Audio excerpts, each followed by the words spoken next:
The following program is an exclusive Disruption Networks production. So you just bought your dream home, and now it's time to move. Let's face it, nobody likes to move. All the packing, unpacking, lifting, upstairs, downstairs, and broking everything, including your back. Let the professionals at EJA Moving Company take all the stress and pain out of your move. Competitively priced moving, relocation services, office moves, and complete packing and unpacking services. They work with everybody to make it simple and easy for you to move and relocate. Call EJA Moving Company at 315-335-0516. When it's time to relocate, have EJA Moving do all the work for you. Hit them up online, ejamoving.com. Hey, Disruption Network. This is Mike Sacco, the general manager at Nye Volkswagen of Rome. If you don't know me by name, it's only because you have not received the best deal. There's only one reason to leave Utica, and that's to come see me in Rome and get the best deal on your next new, pre-owned, or certified VW. Mention that you heard this ad from Disruption Network and receive $250 off your next vehicle purchase. You'll know why our customers say,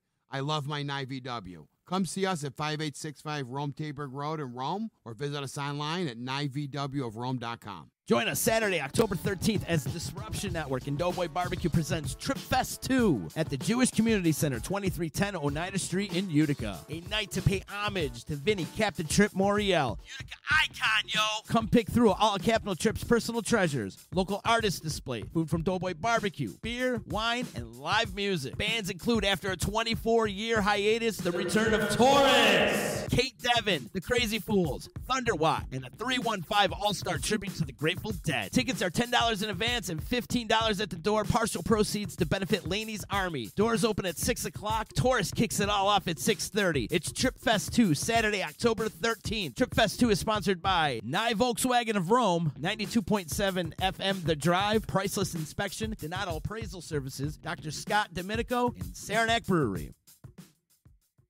The Property Sisters of the Mohawk Valley was born when three top producing agents with over 25 years of combined experience selling real estate joined forces to take real estate to the next level. We practice with honesty, integrity, and the knowledge to help make the buying and selling process easy and stress-free for all of our clients. We pledge to always make our clients our top priority from start to finish and even after the house is closed. We will always be a valued resource for information and assistance for our buyers and sellers. Our customers over the years have become not only past clients, but great friends. As we join hands together as the Property Sisters of the Mohawk Valley, we look forward to serving our clients and our community and making a positive difference. You can reach us at 315-601-9630 for all of your real estate needs. YOLO, infidels, that's right. It's Hacker Hameen. This is Al Schneer from the band Mo. Hey, this is Corey Glover from Living Color. And you're listening to EC Radio. And you're listening to EC Radio. Live on EC Radio with the Z-Man. So take the pizza out of your fat moron mouse. Sit back and listen before I give you a $5 face slap. You'll never forget, infidels. YOLO.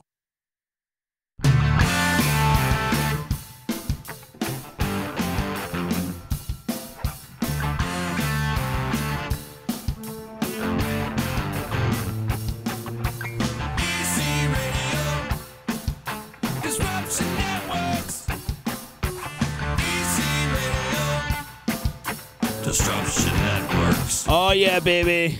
I'm coming in hot today, baby. Let me tell you. Coming in hot and steaming and stinking a little bit, too. You know when I sweat, I smell like garlic? All the time. It's one of those days here on EC Radio. Nothing but a clusterfuck. Story of my life.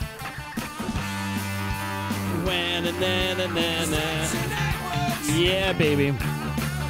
I went with the extended version today because I'm so far behind on like everything in my life right now.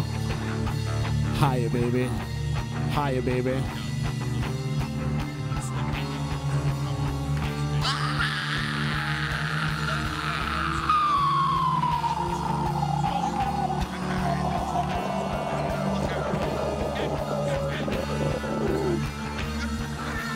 EC Radio.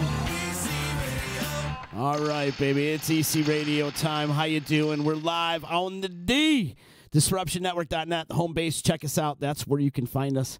That's where we live. That's where we are. And that's where we are headed. Always. Mm-hmm. It's me, Z. How you doing? Tuesday afternoon in beautiful Utica, New York. Yes, sir. What a beautiful day it is. It's a beautiful day in the neighborhood. Chicken and Pledgy are joining in today. I like it. Hells What's yeah. happening? Pledgy, good to see you. Good to see you too, man. Yeah, Pledgy lined up a guest for us, but I think we're losing communication over here. I gotta get him up again here. Much going on today on the show. Kent Rasmussen coming in later on, part of the 315 tribute to the Grateful Dead. We'll be talking a lot about Trip Fest that's coming up this Saturday. Big disruption party over at the JCC. So give him a shout. It's going to be good. We're going to have a good time. Kent will be here. And coming up, and Todd, you taking care of this? I think so. So let's do this again here. Hit it up. We're trying to connect with Dan Falato, who's Artie Lang's manager. Yes. Right, he's got a lot of accolades too, right? It's not just Artie Lang. Right. He does a bunch of other things as well too. I think he's on right now. Let's see. Hello, and he is. Hey, Dan. I don't see you guys though. How you doing, brother? How about now? Do you see me now? No, not at all. No, I just see me twice. You see you twice. Hang I on. used to see. Did see you, and then. Hang on 1 second. I'm gonna switch right over real quick. Hang on. One. And then try it now. How about now? I see you. There you are. You don't. I don't see you. Can't you see me twice in my? You don't want to see me anyways. Don't worry about it. How you doing, sir? It's good. Thank you so much, first of all, for taking time out of your busy day to come talk to us. I know you and Pledge, you've been talking to each other for a while here. And yeah, sorry about that. Yeah. Let's give everybody your background, that sounded though. so sinister the way you said it. Well, it is Pledgy. Yeah. He's our Italian is this Wookiee. the Italian show? This is the Italian show. No, anti-Italian show. Oh, anti. No. Oh, hell no. I'm more Italian than Pledgy over here. Yeah. All right. You're in Utica. Well, you're in Utica right now, Utica based. And Utica's population of Italians are lingering right around 78%. So I'm pretty much related to half the town, too. That's how it is. Capiche, paisano, huh? Capiche. So, Dan, let's give a little background on where you're from and what you do and exactly why you're talking to us right now. I'm a radio and TV producer. What do you want me to say? Radio and TV producer. You're also a manager, right? You have a big roster of people that you talk to or manage? Not really. I mean, I produce and radio do TV and production projects. So I don't really, manage anyone. If the stuff that I do with Artie Lang is not, he has a manager, Rich Super. I just made sure when we did our podcast, I was mostly his partner on the podcast. And, so I don't think you would call it. I would call that a radio and TV producer. Right on. Gotcha. You see podcasts like going full steam ahead into the future, don't you? I mean, I feel like everybody's got a podcast now, including us. Yeah, I people want to get it when they want to get it. And I know I'm a loyal radio listener, but it's a lot of times, there's not really devices that you can get, especially if you're listening to sports, they won't stream the sports live. So you have to go out of your way to find it. And so it's, I also always have a portable radio with me, but a lot of times it doesn't work in my time schedule. Right. Didn't travel in the country, do you feel like radio's a dying format all over the country? I just think, no. I think that, especially in New York and Chicago, San Francisco, radio is really important to people. And I agree with that. I blame a lot of the radio guys for not developing young talent. It was a perfect storm of younger people that wanted to get into radio or television, went directly to TV, and they were offered projects that they should have never received. And then radio guys kept on going to the same old guys over and over and over, so it was a perfect storm of those two things that I think that is the problem with radio. But there's certainly people in Chicago that I listen to that I really like. guys that I discovered and gave time to when I was at a regular radio station. There are guys in New York that I like. There are guys in San Francisco, Los Angeles. So depends on, but I don't think it's dying.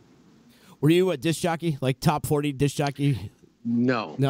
I started out when I was really young with Steve Dahl and Gary Meyer. I did it at a small station when I was in high school, and then Steve and Gary offered me the job, and I went right to the big time. I was like, okay, well, I could go from the little station I worked at in Waukegan, Illinois, to Kenosha, to Milwaukee, to thing, or I'd go right to Chicago, and I decided to go right to Chicago.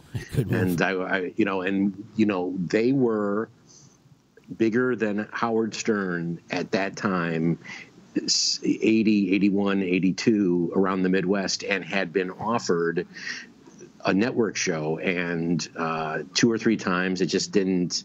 The people would interview us, and they would see our ratings in Chicago, and when we were on in Milwaukee and Cincinnati and Detroit, and then Steve would have issues, and they were like, well, we can't give this guy a show. So what kind of issues? He had some issues like a lot of show business people have. Alcohol. Gotcha. Plus. So I didn't know if it was an ego issue. No. Was he bulimic? No. He said Hollywood problem. Believe it. But that's cool. You've done now. Also, Dan, you mentioned Chicago. Is Mancow still a thing? Is he still out there in Chicago? I don't know if he's still on. No, I think he got taken off like about a year ago. I wasn't. In person, I've only met him 2 or 3 times. Uh-huh. He's always been nice to me, but I was always on other radio stations. I was only on the same station with him for, I think, a month, and then I left. And because the station that I worked for before wanted me to come back. So I've only met him 2 or 3 times. He's been very good to friends of mine, but I always found him odd and uncomfortable, and there's just something, and then when you meet him in person and you find out that a lot of that right-wing stuff is all shtick to him, it's just kind of, okay, so you're lying to your audience. But I don't think he's on anymore. I think like a year ago he'd been taken off. And then one of my all-time favorite radio personalities, Scott Farrell. He was always fun. I worked at the station and the same station with him for a while. I've met him a bunch of times over the years with Artie and Stephen A. Smith, who I worked for. He was always fun to be on, And I think he was on Chicago for a little bit. I think he was on for a year or 2. But see, I was always at that time. I think when he was on in Chicago, I was traveling with the sports teams that the radio station I worked at had. So I really didn't listen to much radio other than the sports programming that I produced. Right on. Are you still doing sports shows right now? No. I haven't done it in a while. The DirecTV show that I did with Artie and Nick, it was supposed to be sports, but then they decided that they'd rather have it just be comedy. And so that was pretty much the last sports stuff I produced. But it originally started out to be sports, and I, in my interview with them, I said, I think this is a big mistake. You've got 2 guys that are really funny, and you're going to limit them to sports. And then at some point, they finally came around and said, you're right.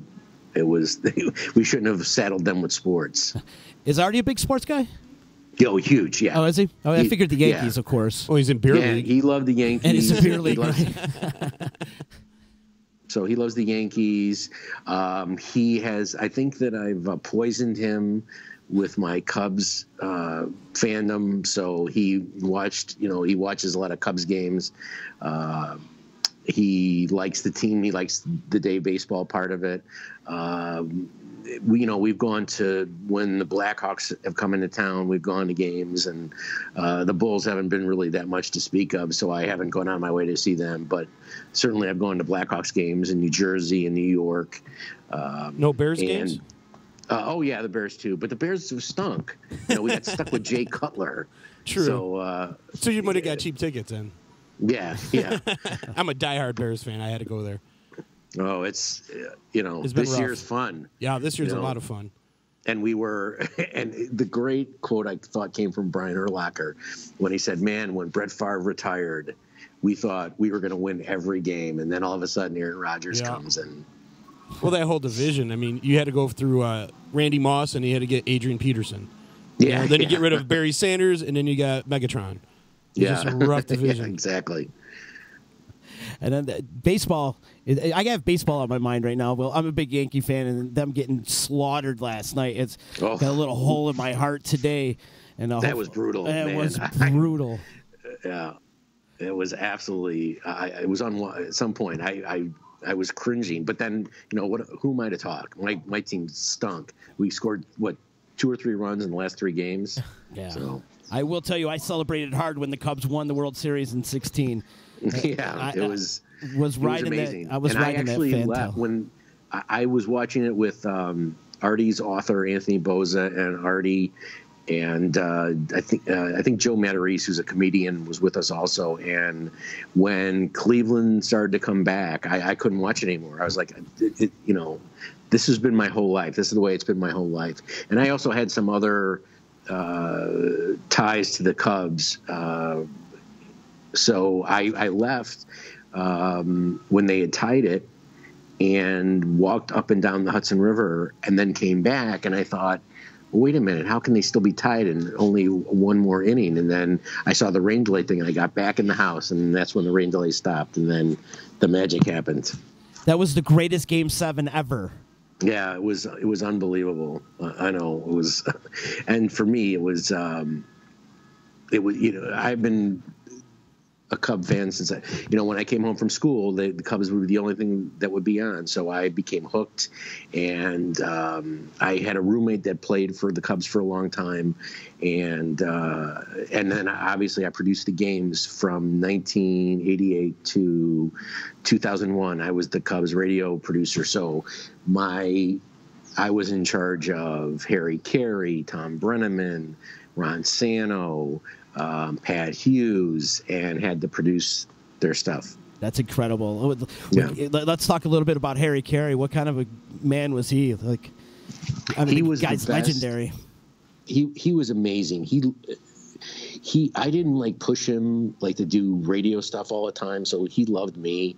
Maybe maybe I wasn't such a strict boss. Maybe that wasn't the best thing in the world, but for Harry, that was perfect. And he was just so fun to hang out with, and it was a party every day. And he lived his life to the fullest. And I really had spent some of the best nights I've ever had in my entire life with him. Just so much fun. He didn't care. He didn't care whatever anyone else thought Harry was going to do, what Harry was going to do. And he just didn't care. And everybody loved him, man. It was amazing. Mark Grace told us, who's the first baseman of the Cubs, tells this amazing story that after he got the Sporting News Rookie of the Year, he and Ryan Sandberg and Andre Dawson, they had some type of autograph day that they paid him. I can't remember, $5,000 each to autograph on the field in Cincinnati. And Mark had a really long line, and there were 3 top guys for the Cincinnati Reds. And so there were 6 guys on the field. And Mark said the second Harry walked onto the field, in all 6 lines, everybody ran to Harry to get his autograph. And that's the way he was. It was, unbelievable to hang with him. I got to spend my girlfriend and I, and Mark Grace was married in 1989. So in 1990, we went to Shea Stadium, and there were a couple of rainouts. And Mark and I had come. They called the game early on the Saturday, and my girlfriend and Mark's wife was there, and we were supposed to go out to dinner. And as we're walking into the hotel, Harry's walking out, and he says, "Get into the limousine." And Mark says, "Mr. Carey," and he called him Mr. Carey. He goes, "Dan and I are going to meet," or he goes, "Get in the effing limousine." Can you swear? Yeah, I prefer it. Okay, get in the fucking limousine. So we get in the limousine, and we go to Mickey Mantle's. And Harry walks through the restaurant, and it takes like 20 minutes. And Mark and I, and at that time, like 3:30, 4 o'clock in the afternoon, my girlfriend was already paging me, like, "Where are you? Where are you?" Okay. We go in the back room. Finally, like, Harry's like found. We actually tried to sneak out, which we should have done. So we go in the back room, and we open the door, and in the back room are Mickey Mantle, Whitey Ford, Harry Carey, Ron Santo, and Billy Martin. Wow. And so we're going to have dinner. And they would not let me leave to make any calls. So we had to stay there. Now, before dinner, those guys had 5 or 6 triple martinis. I had one. I was hammered. Mark had one. He was hammered. So they told these amazing stories. I mean, it was just fun. Then the wine came, and then the dinner came. And we got out of there around, I would say, 11:30 or 12 o'clock. And we got back to the hotel room, and the girls had changed their locks, so they were really mad. Man, I just remember getting screamed at. And so Mark and I stayed in my room, and they took the suite, and they were really mad. And so Mark goes, "Dude, I don't know you that well. We're friends, but this is when first couple of months we met. He goes, he goes, there is no way I'm getting up. There's no way for the game." And so he goes, "You got to stay up." So I went and got a pot of coffee. I stayed up, and I had to work too. I had to produce the game. Oh my God. And so I stayed up the entire time. I got him up at like 7 o'clock, and Mark had this superstition, because the first time he went to Shea Stadium, he did really well, and he took the 7 train. So he goes, "We got to take the 7 train," and we didn't go with the team. Thank God, because they would have smelled the liquor on him. But we got on the 7 train, and he threw up at 2 of the stops. Oh, man. Okay, so we get to the ballpark, and Greg Maddux is there, Sutcliffe is there, I think one of the catchers there. He goes, "Hey man, Zimmer heard about your night last night. You got to keep Gracie out of trouble. You got to." I go, "Well, what do you want me to do?" I'm like, "Well, I can't keep him up in the broadcast booth." So they said, you know what, throw him in the shower. I'll have Sutcliffe throw him in the shower. So Sutcliffe threw him in the shower, and he just stayed in there. And Zimmer came around 2 or 3 times, and Mark called me roomie. And we weren't roommates yet, but he called me roomie. And Zimmer would come through. He goes, "And where's roomie? Where's Gracie? Where's Gracie?" I go, "I don't know, man. I don't know." So Mark got on the field, and you could tell he was hurting. And he went 3 for 4. He had a triple where I knew that he threw up at third base. And he covered it real quick. He just pretended like he was down in the sand and stuff and the dirt. And he covered it real quick or whatever. And he went 3 for 4. He had a triple. He had a home run and a single. And then I think he almost hit 2 home runs. And I remember on the plane home, I go, "Dude, what happened? You could barely walk." Because I had to carry him back to his locker. Oh my God. And he said, "I saw 3 balls coming toward me. I hit the middle one." The old Rocky approach, right? Yeah. Wow, what a great story. You mentioned Billy Martin, Whitey Ford, and Mickey Mantle. Those, not only the legendary ball players, but also legendary drinkers as well. Yeah. It was unbelievable. I had never had that much alcohol my entire life. To this day, I've never had that much alcohol. And Harry was fine the next day, partying with the big boys, Danny Boy, so. And you can't tell him no. How are you going to tell Mickey Mantle and Billy Martin no? I couldn't do that, because I had to take one for the team. And Harry, I had just started at WGN, so Harry kind of, you had to get into Harry's good graces, and there's no way I could have done it. So. Have you watched the show Brockmire yet? No, I haven't seen it. Oh my God, this is like a perfect scene out of Brockmire. Yeah, well, it's probably depicted from Harry Carey's. Right. It's about a broadcast announcer, a baseball broadcast announcer. Is that the Hank Azaria one? Yes. Yeah. Okay. Yeah. Okay. It's actually great. It's a good show. It's funny. Good. I'll have to watch it. I'll definitely put that on my list. Oh wow, that was such a great story. So, how long did you work for the Cubs for? '88 to 2001. Wow. I was in charge. Did the broadcasting for the Cubs for WGN Radio. So I did the Cubs, the Bears, DePaul. The last couple of years we had Northwestern.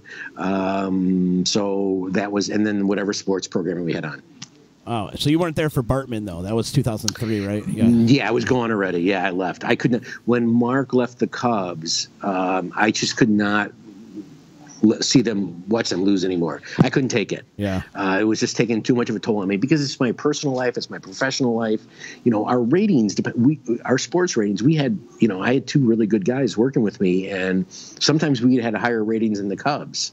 So I'd be really mad when they stunk. And it's just, there were so many times, you know, they wasted Mark Grace's career because they had this, you know, the guy who's got the most hits in the 90s and of any player ever. He'll be the only one, only player not to have that has the most hits in a decade that won't be in the Hall of Fame. And you know, they just wasted his career. And I know that he went to a couple other players and said, hey, man, we should all get together and, like, go to the Tribune Company and say we need better players. And the players, you know, 2 or 3 of them said, nah, I got my money. What do I care?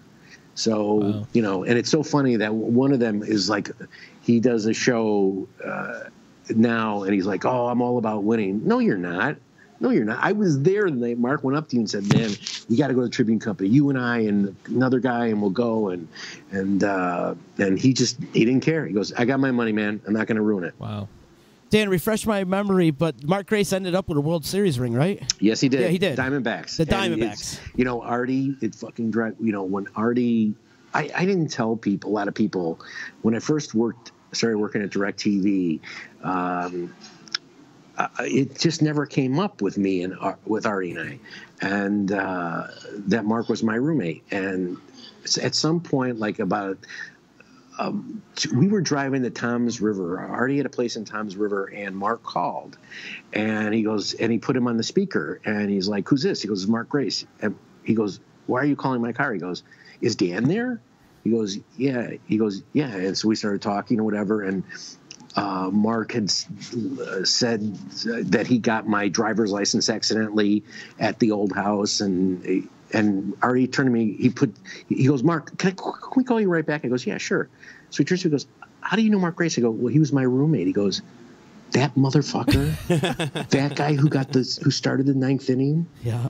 I go, "Oh," and I didn't realize, you know, that is such a sore spot with him. You know, it was just, and you know, with Artie, I've seen Jeter a couple of times, and Jeter knows me from Mark, and he goes, "Dan, it was on the tips of my fingers.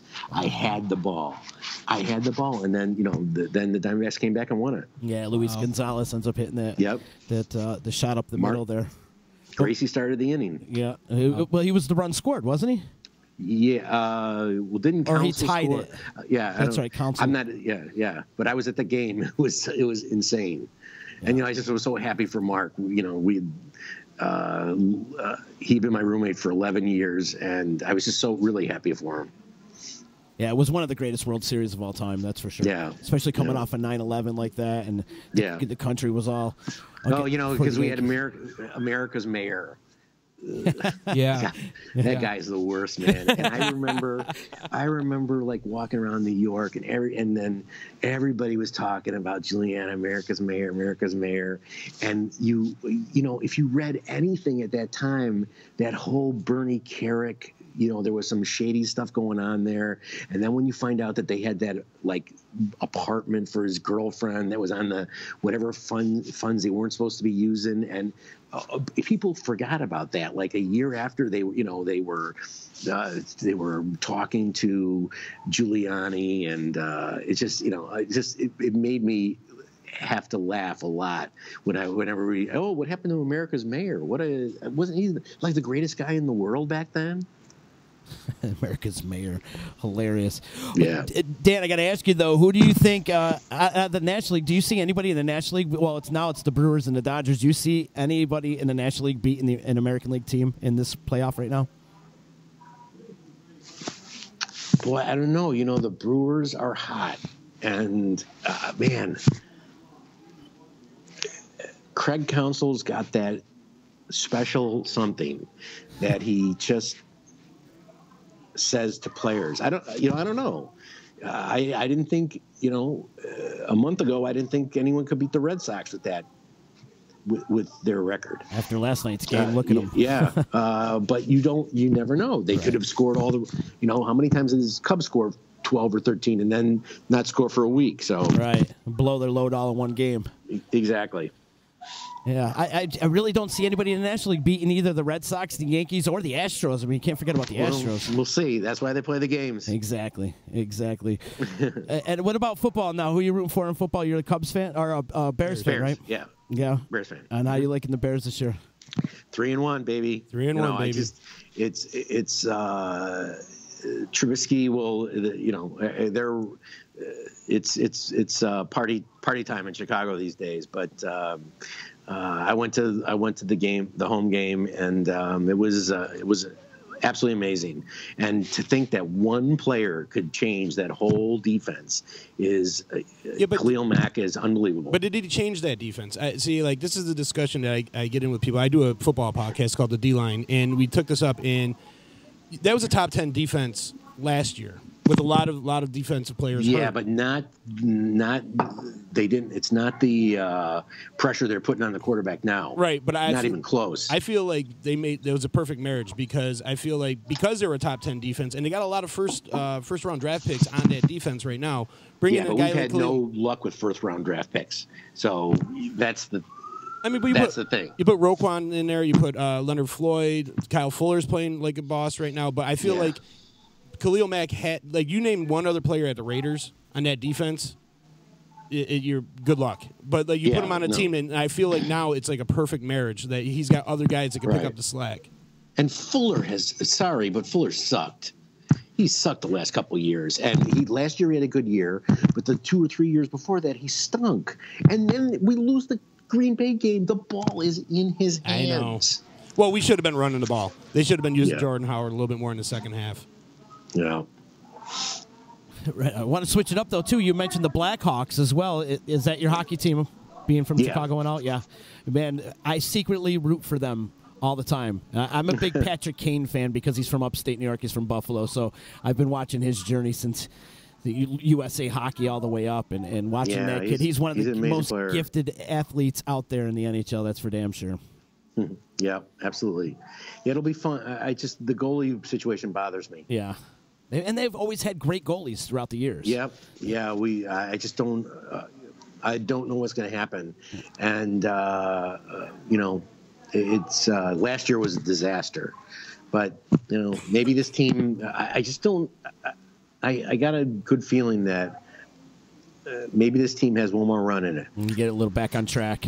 Yep. Yeah, they had a great run, though. You got to admit that. 3 Stanley Cups in 6 years. It's a great run. Yeah, absolutely. And I was in New York for that time, and that was awesome. To just, to walk around with a Blackhawks jersey in New York is absolutely amazing. Anytime you could walk around with another champions team in New York is good for me.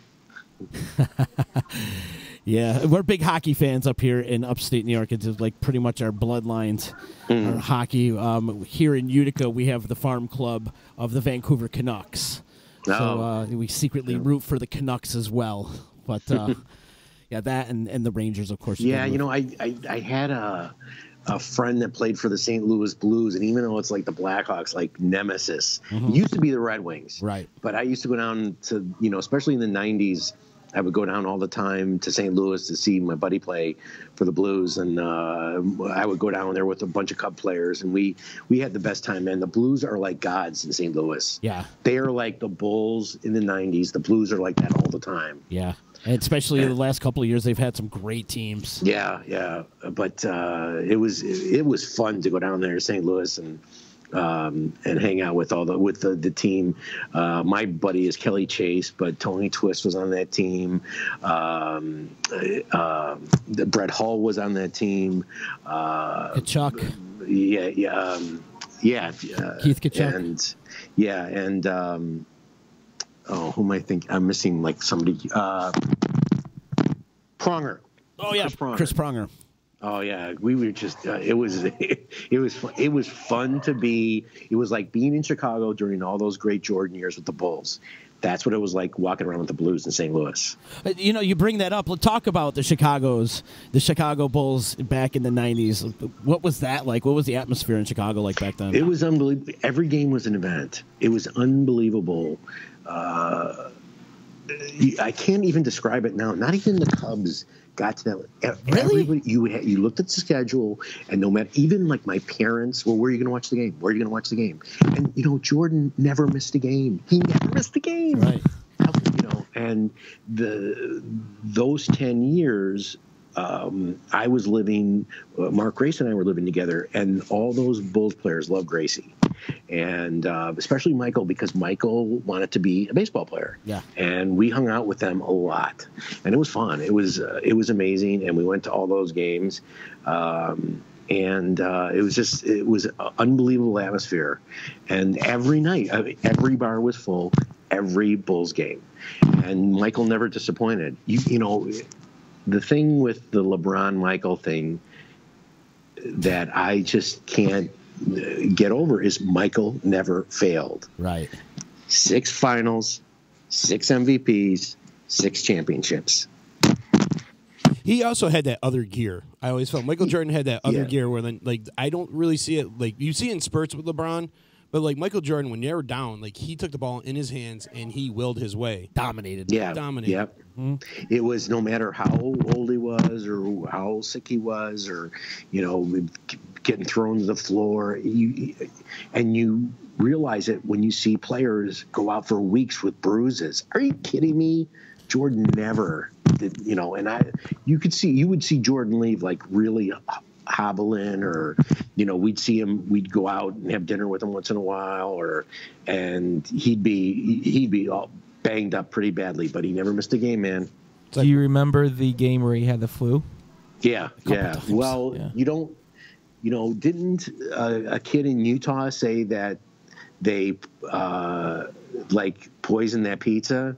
No, no shit. Is that true? Yeah. Didn't the kid admit that? Like he wrote a book about 5 years ago, that said that he didn't have the flu. It was food poisoning. It was food poisoning. No shit. It must be like, didn't he? It was they were staying up in Provo. It was the Utah Jazz, and didn't the kid say that they did something to his pizza? I could be wrong, but I'm almost sure that he did. I don't know. No, I didn't hear that. Damn. I was gonna say, like, having the flu in Chicago is actually a good thing. I think. You know, no Jim McMahon came out, had the game of his life with the flu, and Jordan. Yeah. LeBron won't play if he's got a hangnail. Yeah, right. I know. And then you talk about not missing a game. I mean, Walter Payton, the same thing. You know, another guy that never really missed the games. LeBron's an amazing athlete, and I love watching him play basketball, and I go to a lot of the games, but he's not Jordan. He's not Jordan. Right. It's not even close. And LeBron's an amazing human being too, building that school in his hometown, and he's given back to his community immensely. Yeah. LeBron's a great human being, but he's on the court. He's not Jordan. He's not. He's barely Kobe. He's barely Kobe. Well, yeah, and he's chasing rings. To me, that's what all he's doing. He's chasing rings. Kobe and Jordan did most of their work with one team. Right. I mean, Jordan came back, went to the Wizards, but like. You really don't. He won the 6 with. Yeah, Chicago. You did it with Chicago, and Kobe did it with the Lakers. They didn't hop around for rings. Yeah. Pledge, why don't you tell me he was a sports guy?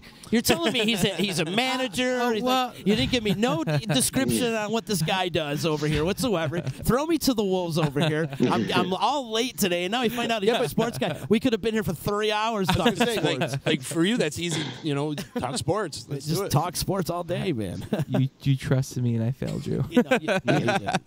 You've been coming through, man. My boy Kai is checking and says the pizza story is true. The pizza story's true, huh? Yeah. Wow. Yep. Well, other teams will do that. Like during the Super Bowl, the other team will go pull the fire alarm in the opponent's hotel. I know that. The Hallis and Vince Lombardi would do that all the time.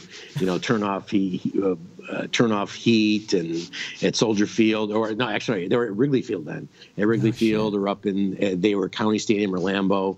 I mean, they were legendary for the two of those teams. The funniest thing I've ever seen sports-wise, and every time I tell this story to a sports guy, they love it. After the 85, the Bears won the Super Bowl. I was on the bus going to Platteville. The first, the radio station wanted me to. I was working at another radio station, and was just about to work for the NFL for a little bit. And so I was sitting with Dan Hampton on the bus going up to Platteville right after they won the Super Bowl, and. Dan's looking out the window and we're talking or whatever, and the most of the guys that on that team listened to Steve Dahl and Gary Meyer, the show that I worked on. So they all knew me. And we're driving up to Platteville, and I think it was around because that's where the Bears practice in Platteville, Wisconsin. And I think somewhere like around Burlington or something, Hampton's looking out the window and he makes the bus stop. And all of a sudden, we're all looking out the window. There is a father and son, both Mohawks. So they had, skinheads with a mohawk right down the center. And they have there's like one tree in their front lawn. And from that tree, they are hanging a giant Chicago bear. Oh. And they are beating it with a bat with spikes in it. Oh, my God. And we were laughing so hard. I have never to this. I talked to Dan last week, Hampton, and we talked about that again. That is one of the funniest things I've ever seen in my entire life. And we had to go out and take a picture with this guy. And he still continued as the bus was leaving. He made the son with the same mohawk he had beat the bear with the spike bat. It was so funny. Oh my God, he must have shit his pants when he saw the Bears come off the bus. That's great. Well, I think he knew we were coming. The Bears pretty much took the same route to Platteville every year. Ah, okay. That's funny. That's great. It really is funny. I was going back to people pulling pranks on the other team. And Lawrence Taylor made a comment about how he used to send hookers over to the other team's players. Yeah. Hookers and Blow with Hookers Lawrence Taylor, yeah. right? Yeah. That's his new book. It's his rap album. Hilarious. Dan, this has been a great conversation. We need to do this again, though, man. I feel like we didn't even scratch the surface, and I got more guests coming up in just a little bit. No, sure, no problem. Anytime, guys. But I feel like we need to do this. We also have a sports show called The Baseline, and we also have the D-Line as well, and both of them are hitting me up like, can we get this guy on our show, too? We'll go through the lines of communication for that with Pelleggi and stuff. But Dan, is there anything out there you want to promote and plug, website, of that? No, I'm taking the rest of the year off because I did a little. My buddy Harry Shearer, who's one of my best friends in the world, he did a Derek Smalls tour, and we just got back we did a couple of dates, and his new album just came out. It's really great.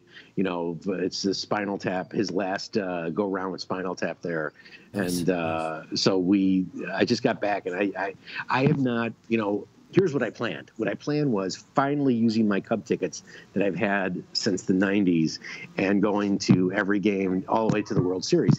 Because I was in New York and the entire, the World Series run 2 years ago. So this is what my plan was this year. But I want to stick around here. I haven't been able to stay home for 7 years because I was in Washington for a year with the president, and then I went to New York with Stephen A. Smith for 2 years, and then does he ever stop yelling? Pardon? Does he ever stop yelling? You know what? Okay, let me tell you something. I've been doing this since I was 15 years old. He is the nicest guy I have ever worked with, and you would have never thought he didn't. They had approached me. I think it was Premier Radio. Said, "Listen, we're going to do a show with this guy, and I don't, And I was like, "No, I don't want to live in New York anymore." I had been in Washington for a while, and then New York, and I didn't want to do it. He goes, but then I did want to meet him because I always had been a fan of his, and we had the best time. I have to admit, I think that was the best year and a half of my professionally that I've had, because we got along so well, and he was so fun to be around, and we laughed. Amazing. I got to tell you one quick story. I know Dwayne Wade from Chicago, and we're out in Los Angeles when Miami's playing the Lakers, and the Heat get in early. And so D. Wade calls Stephen A. and says, listen, do you want to go out to dinner? And he said, yeah. He goes, hey, I have my buddy, my producer's here, Dan Falato, and D. Wade's like, wait a minute, from Chicago? And he goes, yeah. So he's like, well, let's go. We'll all go out to dinner. Okay. So D. Wade came and did the show. He came and did 20 minutes. And then we go out. And we tape something with him. And then we go out. And we are about to walk into this club. And D. Wade's, we were talking about Jordan, actually, and he was asking about something, a story that had happened with Jordan when me happened. And we were talking and laughing about it, and Stephen A. turns around at the top of the stairs of this club and says, I just want you guys to know, I roll alone in this restaurant, in this club. And we're looking at him like, what? He goes, I don't want you guys hanging out with me. I don't want you guys hanging around me. And we thought he was joking. And he goes, no, Stephen A. rolls alone. Oh my God. Oh, wow. And D. Wade looks at me and goes, is he fucking kidding me? Are you fucking kidding? And this is when D. Wade was all-star. I mean, Miami was the championships. This is at the peak of Dwayne Wade. Future Hall of Famer. Yeah. And Steve, and we so it was better for me because I got to sit and talk with D. Wade for an hour. But we were just watching Stephen A., like dancing. It was the funniest thing. And I go, then like a week later, we were driving to his mom's house for something. His mom and his sisters listen to the show all the time, and they said Stephen A. was always mean to me, so they would invite me over to their house. And I go, I gotta ask you something. Were you serious with me and D. Wade? He goes, absolutely. I don't want you guys hanging around with me. Oh my! I flow, baby. Stephen A.'s got to flow.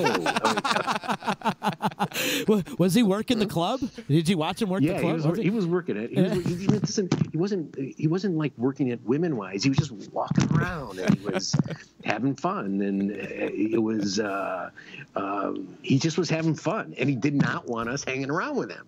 And I don't know. I go, what am I gonna do? Am I gonna block your steady stream of Stephen A. fans? And he's like, no, but D. Wade might. It was the funniest thing. There are very few times when I buckle over laughing so hard, and and D. Wade and I were just standing in that doorway, and the look when we realized he was serious, that's when we just could not stop laughing. Stephen A. rolls alone. That's awesome. You got to get T-shirts made. Yeah. But he was the best, man. We are two different people. We grew up completely different ways, and we think completely different on many things, but we just got along really well. And we were really proud of that show, and we were the ones that broke the LeBron decision. That's what got him back on ESPN, was that amazing week of whether LeBron was going from Cleveland to Miami. Mm-hmm. I remember that. So awesome. Great stories, all right, man. Guys. Let's do this again real soon, man. Yeah, it was great talking to you. Dan Falato, thanks so much, man. I appreciate you taking time out of your busy day to come hang with us. No problem. Thanks, guys. Thank you so much. We're going to come right back. We got Kent Rasmussen in the house with us. We're going to talk about the 315 All-Star Tribute to the Dead, which is going to be happening this Saturday at Trip Fest. I'm pretty excited about Trip Fest. We're going to talk all about Trip Fest in just a little bit. So if you guys want to hang out, you're going to hear all about Trip Fest in just a little bit. We'll talk to you in a minute. Never you mind what I'm making. You should spend some time taking a personal inventory of what you're doing for the betterment of society. So you just bought your dream home, and now it's time to move. Let's face it, nobody likes to move. All the packing, unpacking, lifting, upstairs, downstairs, and broking everything, including your back. Let the professionals at EJA Moving Company take all the stress and pain out of your move. Competitively priced moving, relocation services, office moves, and complete packing and unpacking services. They work with everybody to make it simple and easy for you to move and relocate. Call EJA Moving Company at 315-335-0516. When it's time to relocate, have EJA Moving do all the work for you. Hit them up online, ejamoving.com. Hey, Disruption Network. This is Mike Sacco, the general manager at Nye Volkswagen of Rome. If you don't know me by name, it's only because you have not received the best deal. There's only one reason to leave Utica, and that's to come see me in Rome and get the best deal on your next new, pre-owned, or certified VW. Mention that you heard this ad from Disruption Network and receive $250 off your next vehicle purchase. You'll know why our customers say, I love my Nye VW. Come see us at 5865 Rome Taberg Road in Rome, or visit us online at nivwofrome.com. Join us Saturday, October 13th as Disruption Network and Doughboy Barbecue presents Trip Fest 2 at the Jewish Community Center, 2310 Oneida Street in Utica. A night to pay homage to Vinny, Captain Trip Moriel. Utica icon, yo! Come pick through all Captain Trip's personal treasures. Local artist display, food from Doughboy Barbecue, beer, wine, and live music. Bands include, after a 24-year hiatus, the return of Taurus, Kate Devin, The Crazy Fools, Thunderwatt, and a 315 All-Star tribute to the Grateful Dead. Tickets are $10 in advance and $15 at the door. Partial proceeds to benefit Laney's Army. Doors open at 6 o'clock. Taurus kicks it all off at 6:30. It's Trip Fest 2, Saturday, October 13th. Trip Fest 2 is sponsored by Nye Volkswagen of Rome, 92.7 FM The Drive, Priceless Inspection, Donato Appraisal Services, Dr. Scott Domenico, and Saranac Brewery. The Property Sisters of the Mohawk Valley was born when 3 top producing agents with over 25 years of combined experience selling real estate joined forces to take real estate to the next level. We practice with honesty, integrity, and the knowledge to help make the buying and selling process easy and stress-free for all of our clients. We pledge to always make our clients our top priority from start to finish and even after the house is closed. We will always be a valued resource for information and assistance for our buyers and sellers. Our customers over the years have become not only past clients, but great friends. As we join hands together as the Property Sisters of the Mohawk Valley, we look forward to serving our clients and our community and making a positive difference. You can reach us at 315-601-9630 for all of your real estate needs. Welcome to EC Radio Podcast. We would like to thank all of our sponsors for joining the Disruption team, and we hope that you'll support all of our sponsors. And of course, we appreciate you listening to this program. I have this song in my head daily.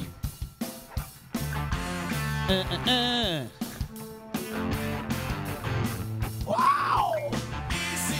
It is EC Radio. How you doing, everybody? Big ups to Dan Falato. What a great interview. Great interview. Plus, you got to tell me he's a sports guy, dude. You got to tell me he's a sports guy. I didn't know that. Oh, wait, I would help if I unmute your mic, too. That's your punishment for... There you are. I knew he was a baseball guy. I didn't know about the other stuff. Wow. Yeah, that was fun. Like, he's a sports guy. He was on the bus with the 86 Bears, or the 85 Bears. Yeah. That was good, man. Hanging out with Mickey Mantle and shit. Like, it's funny because everybody from... Drinking with Mickey Mantle. Everybody from our Disruption sports side of everything hit me up like, we want this guy. We want this guy, too. You let me know. I'll try to set it up. We got a sports boner over it. Yeah, it's a sports boner. If you guys want to book him, you just let me know, man. We will let you know. That was great. It's me, Z, Chicken, Pelegi. And Trip Fest is coming up this weekend, man. I'm pretty pumped about it. I am really excited about it. We were talking about it, what was that, the Mo Show? Or one of those shows that over...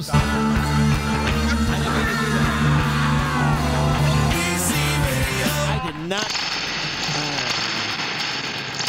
Wow. Turn it up. Sorry about that. That was Freedom Rock. That was Freedom Rock right there. Anyways, I don't know how that happened. I'm having one of those days, Ken. Special effects, man. Yeah. Fills in all the voids. I'm having one of those days. My buddy Kent Rasmussen in the house with us from... Well, you might remember him from such bands as the Backwards Dog Project, or you can remember him from Uncle Fester, but now he has actually put together the 315 All-Stars. Well, some people in the band don't want it to call it the All-Stars, but we're we had to calling call it it something, right? Yeah. What show were we at where we decided it was Dark Star. Was it Dark Star? Yeah, you're running security like I normally see you. I don't do security, no. Well, you know, I have the jacket. No, I don't have the jacket either. I don't work security. Everybody thinks I work security, but I don't. You look security. Because I love it. You have that look on your face. I think it's because you're at the gate a lot of times. Oh, yeah. You know, so they just associate you with doing security. Everybody asks me that all the time. So, where'd you do security this weekend? I'm like, I don't do security. It's not what I do. It's okay. I go to the bar and just be hanging out and people just hand me their ID.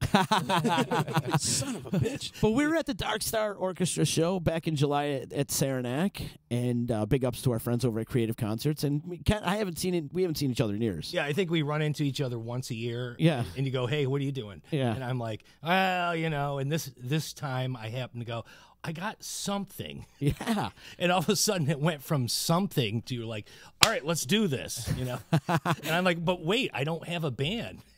You do now. I do now. I have a very large band. Actually. We had that conversation with Genesee Joe, our good friend from 92.7 The Drive. Mm-hmm. We had that conversation with him, and he's like, well, maybe we get a whole bunch of people together and call it like this all-star tribute to the dead, because we are having Trip Fest, and if you're going to do a Captain Trip Fest, you got to have a dead band.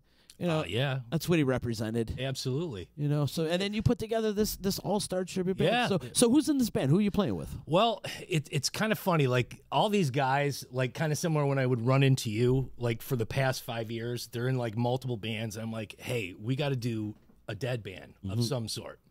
And Bob Miller's from Soul Train. Oh yeah, The People, great keyboardist, amazing, great friend, fellow Clintonian, a little younger than me. But I would run into him like every year somewhere, some show.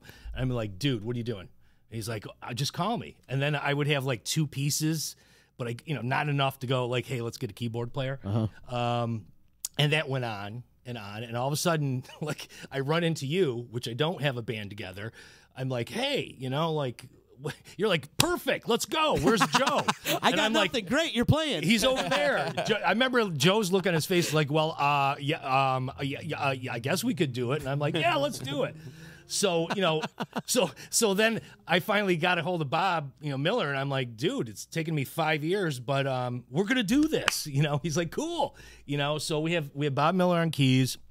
We have Chris Pauly from Soup Bone Charlie, and Eric Panicia, who's a bass player with Soup Bone Charlie. Eric and I started out in Uncle Fester. Actually, we started out, like, he got a bass, I got a guitar back when we were, like, 17, and, like, we had no idea what we were doing, and we just made up crap, and so he's your guy. He's been my guy. He was Uncle Fester for at least a couple of years. Then he went to school. Then I've been in different projects with him. He's like there is no one that is close to Phil Lesh as far as playing bass than Eric, and everyone says that. So when I run into Bob Moore from Thunderwatt at the same show, they call him Ernie. We got to get Ernie. Like, that was the prerequisite. You have to get Ernie because we can't do this without him. And so, I hit him up, and I had been kind of jamming with him on and off over the past couple of years. And he's like, yes, and so it was kind of like almost totally solidified. Plus, I kind of like purged some of Thunderwatt, and then Inman like all of a sudden goes, hey, come on up and practice. So Jim's going to sit in with us pretty much the whole show too. Right. And so it kind of feeds, he has a Skinnerd thing. He loves Skinnerd. And so we kind of at times have 3 guitars, and we had a really good rehearsal last week that we were kind of like in his studio, and we were listening back and we're like, wow, this is really, really good, Like, not that we weren't, but we just didn't kind of, like, when you're in the room playing, you're like, oh, the bass is loud, the drums are, like, blowing me away, and all of a sudden you listen to recording, you're like, oh, wow, we're doing some good stuff. So, and then we have Joe on harp, which is just phenomenal. I played with a harp player once, kind of like the Dylan style, Yeah. Like, not like Joe, where, like I had seen, and I've been kind of like checking out these guys. I've been, trying to get back in the scene because I kind of took a little sabbatical for a while after Backwards Dog projects. So, for a while, so that was like a 15 years, 20-year hiatus. Yeah, I was doing original music with Backwards Dog Project, and then after that, we kind of, then Dave Schnedeker, who plays in Honeysuckle Vine, who you have to see because they're freaking phenomenal. Oh, yeah. Graham Espy also, who used to play in Backwards Dog Project, gotcha, plays in there, and they're just really, really good. And so we had done something a couple years ago. We were gonna kind of, we were gonna do some Osric tentacle thing. It didn't even come close to that. We were like, all of a sudden we're back into singer-songwriter bluesy type stuff. But I've been doing original music for the past 15 years. So you've been writing a lot though. Yeah. Oh yeah. Even during your sabbatical. Oh, absolutely. And so I have a lot of material, but it just so happens now all of a sudden I had to kind of dig deep. And it's funny because when I was 18, 19, 20, I just was like, dude, I play the Dead. Wow, that's really cool, and then all of a sudden now I'm getting analytical about it. I'm like, what pickups is he using actually? And I'm like, well, is that a 7th or what? That never even crossed my mind back in the days of Uncle Fester and the Breakaway, because we used to play at the Breakaway all the time. Yeah, up on Route 12. I feel like you guys were the very first local Dead band. We were, yes. Yes, back we then. we kind of came in at the right time. Yeah. We took over. Now it's like a shaker furniture place, but on Route 5 it was called Dowling's at the time, and he had bands in the '60s. And we were looking. We've always looked for like places outside of what everybody normally plays. Mm-hmm. You know, it doesn't matter what band I'm in. We hit him up, and we just like, dude, do you want to have a band here? And it became like our spot. Like we own that spot, you know? And it was kind of funny because it wasn't a great spot police wise. Right. And flooding, because it used to flood there all the time too. So, but yeah, you know, that's kind of like where we started out. And, so we played Shakers right before it burned down. That's, you know, Were you the last one to play that? one of the last. Yeah, it was like an OUR night too, and it was really cool. And we it was one of those things where you're like, I hope some people come, you know, and you're like looking in the beginning as a band member, you always do. You're like, oh man, no one's coming. Yeah. And all of a sudden it went from like, you know, like 4 people to like, you know, 300, like that, and we were like, wow. And then like a week or so later, it burnt down. You know, oh my God. we are not responsible, but No, that was Bob, your drummer, Uncle Bob Fester? Moore. Yeah. No, Bob was like one of our like quote. He was kind of like an enforcer. we had 2 enforcers, him and James Doolin, who was a New Hartford grad. I played hockey against him, and I was from Clinton, so he was kind of like their enforcer. And then it was nice to know, like, once, you know, like we made these connections, he was the guy who was collecting money. I still remember, like, we did a Halloween show up at the Breakaway Lounge, and like definitely beyond what the code limits were at the time. Right, it's a small place. Yeah, even with the outdoor, you know, like area, so to speak, the porch. It was Halloween. He had a chic costume on, like, you know, and some dude goes, "I'm not paying freaking $5 to get in," you know, or maybe it was probably then it was like $3, and this guy starts giving him a lot of beef, and Jim's like, "Absolutely not," you know, and so this guy starts like throwing bombs at Jim. We saw it from the corner of our eyes. Jim keeps his little chic hat on and just pops him one like a Bruce Lee punch, just boom, right in the nose, drops him, and he comes in. He goes, "I didn't even lose my costume, and I got the $5." And so Bobby Moore was kind of part of that contingent that kind of, you know, looked out for us. And then I think at the time I knew Bobby played, you know, he loved Rush and progressive rock.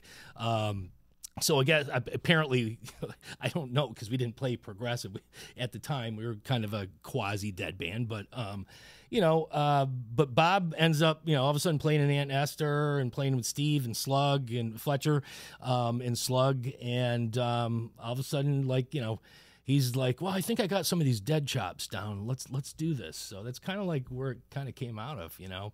But yeah, no, it's like this weird, like these tentacles, you know, like of all these musicians I played with, you know. It's like a family tree almost. Yeah, in a way, exactly. you know? And, you know, and people, you know, live their lives. And, you know, I just chose to kind of drop out and kind of do original stuff. But I didn't, you know, I was raising kids and coaching hockey. And, you know, and then my kids are grown now. So my you know, helped my wife get her master's degree. And, Awesome. and now at, you know, like 51 years old, it's like, all right, honey, go for it. You know, dad rock. Let's go. Let's tear this place up, you know. But I wouldn't have it any other way, because, you know, it's like, you know, when you're in a band when you're 20, you know, most of those bands do not survive anything, you know, for whatever reason. And a lot of factors, especially when you're young and you're trying to do it, because when you're at that age, you want to make it, quote unquote, you know? Yeah, and you're looking at every angle, and you know, you go down all these rabbit holes, and most of them are just dead ends, and then you go, all right, screw it, I'm done, you know, like I guess this is it, you know. And so I've done that like 4 times. I've sold all my gear. I've made a vow now that any gear I buy, I just keep, and it'll go into the, you know, the family trust or whatever, you know, because there's that Les Paul that I got rid of for not a lot of money, that I was like, screw it, I'm done. I would love to have back, because like I could have bought a lot of Strats with that Les Paul now, you know. Yeah, for real. But yeah, no, it's good. It's I'm playing with some really, really talented people that we all get it. You know what I mean? Like, and the Dead's an acquired taste, you know. Yeah. you know, especially if you do it right, and I think we're doing it right. We're kind of focusing on the 80s dead, Brent dead, because like Bobby Miller and I are like, dude, this is when the dead were smoking, you know, like they were just on fire, and Brent had that stuff, and he was just good, and we have 4 singers. I mean, there's 4 of us that have all sang lead in bands, so that's not usually you don't have that problem, right? It's like you're the Eagles. Yes, the Eagles, except we're not, you know, charging $100 right. or $300 a ticket. You know. It's $10 if you get them in advance, you know. But yeah, at Big Apple. At Big Apple or Jewish Community Center, right? Yeah, I got some tickets for you too if you want them too. Awesome. On-air meeting, but I'm looking forward to it, man, and I'm glad this all came about. It's crazy how it just all the pieces kind of fell into it. It just kind of worked. It really did. It really did. It just goes to show, man, we got a great community. Absolutely. People come together. Absolutely. And, you know, and partial proceeds to benefit Laney's Army. I was down there a couple weeks ago. I don't know if you're familiar with Laney's Army at all. I was down there a couple weeks ago. It's pretty sad down there. Oh, absolutely. They had a dog that had both their eyes burned out with cigarette butts by some punks. And there's 3-legged dogs, and a lot of these dogs are on their deathbed. And there's cats down there as well. It's kind of like a hospice also, you know, right? Great definition, because that's exactly what it is. It's a hospice for dogs. Right. And they need funding, and they need, you know, supplies and food and stuff for the dogs, and grooming products and bleach too, because they got to clean out the cages and cleaning supplies. So, yeah, you know, like animals are just, you know, they hold a special place with you know, I think everyone, you know, like you're either an animal person or you're not. Right. Then it breaks down to cat or dog, you know, like. But I have, you know, 2 of each. I just had to put down my my 100-pound lab Biko in April, and you know, he's like 11 years old. And then we, you know, of course, acquire another littler one. You know, like 100-pound labs take up a lot of space, and they shed a lot, really. Believe it or not, the little ones take up space too. They do. There's other issues. Like I laugh because you know, like I don't even know how we're getting on dogs now, but you know, it happens. You know, but you know, like the little ones seem to have more accidents throughout the house that I find, like, you know, daily. You know, like you're like, dude, like, aren't you supposed to have this down by now? You know, like, well, they get away with the cute factor. You know, well, absolutely, and lazy too. You know, like they always want to be careful. Like if my lab wanted to, like there was one time that he kind of had an accident. It was due to medication. I'm like downstairs in the bathroom or in the cellar, and I'm like all mad at my son, thinking he didn't put the shower curtain on the inside of the shower. And I go up, he's like, Dad, I wasn't taking a shower. And all of a sudden I realized, you know, my 100-pound lad unleashed, you know, whatever 100 pounds does of liquid, coming right through the, you know, and then I, you know, then I got freaked out. Like, oh, it's not that. But, yeah, we need people that, you know, take care of their animals, and we need people that are going to pick up the slack for those that don't, you know. Right. Stupid people should not own animals. Yeah. You know, for real. And you know, like if you can't own it, if you can't own an animal, let's stop right there. You know, like let's not try humans. Yeah. You know, stop reproducing, please. You know, like you know, let's start with plants, shall we? Maybe cacti. You know, succulents. Let's try that. Air plants, something. I don't know. Pet rock. But you know, there's just too many animals. You know, like I feel bad when I see a raccoon dead in the road. Yeah. You know, and it's skunk season now. I don't really like skunks much, but you know, you see them on the side of the road all the time. You're like, dude, you know, like, you know, too bad there wasn't a shelter for skunks. You know, there is. I know somebody has. A couple friends have pet skunks. Really? Yeah, yeah. They take out like the sack or something. I would hope so. Like, what's the process on that? Like, don't you have to take out something? I think you do have to take out that little wonderful pungent little sack that they spray on you or your dog. Or you ever have your dog sprayed by a skunk? Yes. Yeah. How about the fix for that though? Like you Google it, like that, you know, Dawn dish soap. What was it? Tomato juice. Well, hydrogen peroxide. I went away from the tomato juice. It was hydrogen peroxide. What was it? Dawn and something else. And like, but that was like the foulest thing that ever happened. It's like your dog smells like really good weed. Yeah, well, only for a little while. Then it has this weird, like, other smell that just lingers. Like, and like a burnt smell. You feel bad for the animal. Like, he doesn't know. Right, no idea. You know what I mean? Like, he's like, why am I shunned right here? You know? It's the skunk sprayed little Sadie one time, and she's only 4 pounds, and she thinks she's so tough. She went after it, and all of a sudden she got sprayed, and she was, She's going nuts. Oh my You think she God. got killed. Yeah, like same thing with my 100-pound lab. He must have got it in the face, in the eyes, yeah. And he was just like, I don't understand what's happening here, And then we're like, why does it smell like burnt plastic? Because that's what it smelled like in the beginning, and then all of a sudden it's just settled in, and you're like, oh. I want to meet your friends that have a skunk. I have them bring him in on the show one day. I think he's trained. I would hope. Yeah, right. His housebroken. I remember getting a buddy of mine had he used to do live trapping, and he got a raccoon when we were kids hanging out with forts, and he had this great idea. This is probably we're 10, 11. He was he was out in the woods at 5 o'clock in the morning when we were sleeping. You know what I mean? He's like, dude, I brought the raccoon to the fort, and I'm feeding it eggs. Well, this thing was just crazy, like he tore up the whole fort, escaped. But what were we thinking? You can just, oh, he's so cute. It reminds me of an elf moment. Yeah. I had a baby raccoon as a pet when I was a kid. Really? Yeah. My father was working construction. They found some abandoned baby raccoons, and we took one home. And my cat had just had kittens, and she nursed the raccoon. And the raccoon thought the cat was its mom. No way. That is awesome. Wow. And did the raccoon stay with you for a while? He stayed with us for a few years, and then I think the neighborhood dogs got to it. Bummer. Yeah, that's what happened. Yeah, it's like a cat. Right. You let the cat out. Raccoon probably has a little more distance you might want to cover. You make that high-pitched, weird noise. Yeah. Yeah. It's nuts. They're cool-looking animals. Yeah, for sure. And I'd have a skunk for a pet. I do it. Because they look mellow. Cute. Like on Siskel and Ebert. They're cute little animals. Yeah, they are. Yeah. And they're just kind of like cats in a Pepe way. Le Pew was kind of cool. He was cute. Yeah, I don't know. Pepe, he was a little suave, but Pepe, I kind of got arrested in that whole #MeToo moment there. Yeah. He had to turn it down. He had to change his ways. A little too aggressive back. A little aggressive. I always wanted a pet monkey though. I still will. If one of these days I'm gonna have a pet monkey. What about pigs? Nah. I heard they're like you can train them to do anything. Does Graham still have his? Apparently so. Okay. They make great bacon. Yes, yeah, yes. I'm assuming at the end of their lives, you have options, right? Right. You're not going to eat your dog. Eat a pig. Yeah. A good ham sandwich. Yeah, you break it to your son.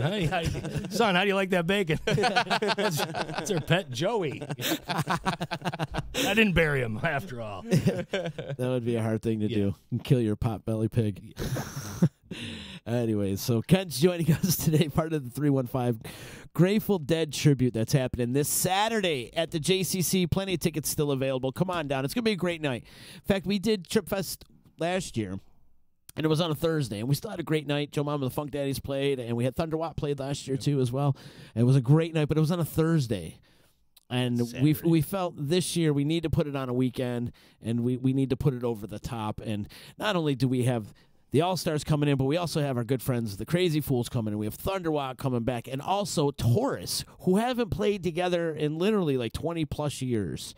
And they're bringing in Kate Devin. You got to see this girl, Kate. She's amazing. I've seen her on a couple of YouTube things she's posted. She's super talented. She's 16, 17 years old. She's been on the show a couple times, and she's beyond talented. Yeah. And now Taurus and Kelly have been working with her a little bit and, tried to take her to that next level and coach her along. So we're going to see the talented Kate Devin play along with Taurus. And that's what I think is so awesome about her is she's looking to get better. Right. You know what I mean? She's not like, oh, this is what I do and this is it. She's out there trying to get better and trying to find her new sound. And that's it. That's what you just keep moving forward, Mm-hmm. Well, the first time we had her on, and she was playing, whatever, but then the next time you could tell that she progressively got better, and she was working on her chops and how to play guitar and working on her scales and stuff like that. And she's coming back, and every time she's come back, she's gotten better and better and better and better. So that's all going to start at 6:30. Taurus kicks it all off at 6:30. Joel Ciotti has another gig.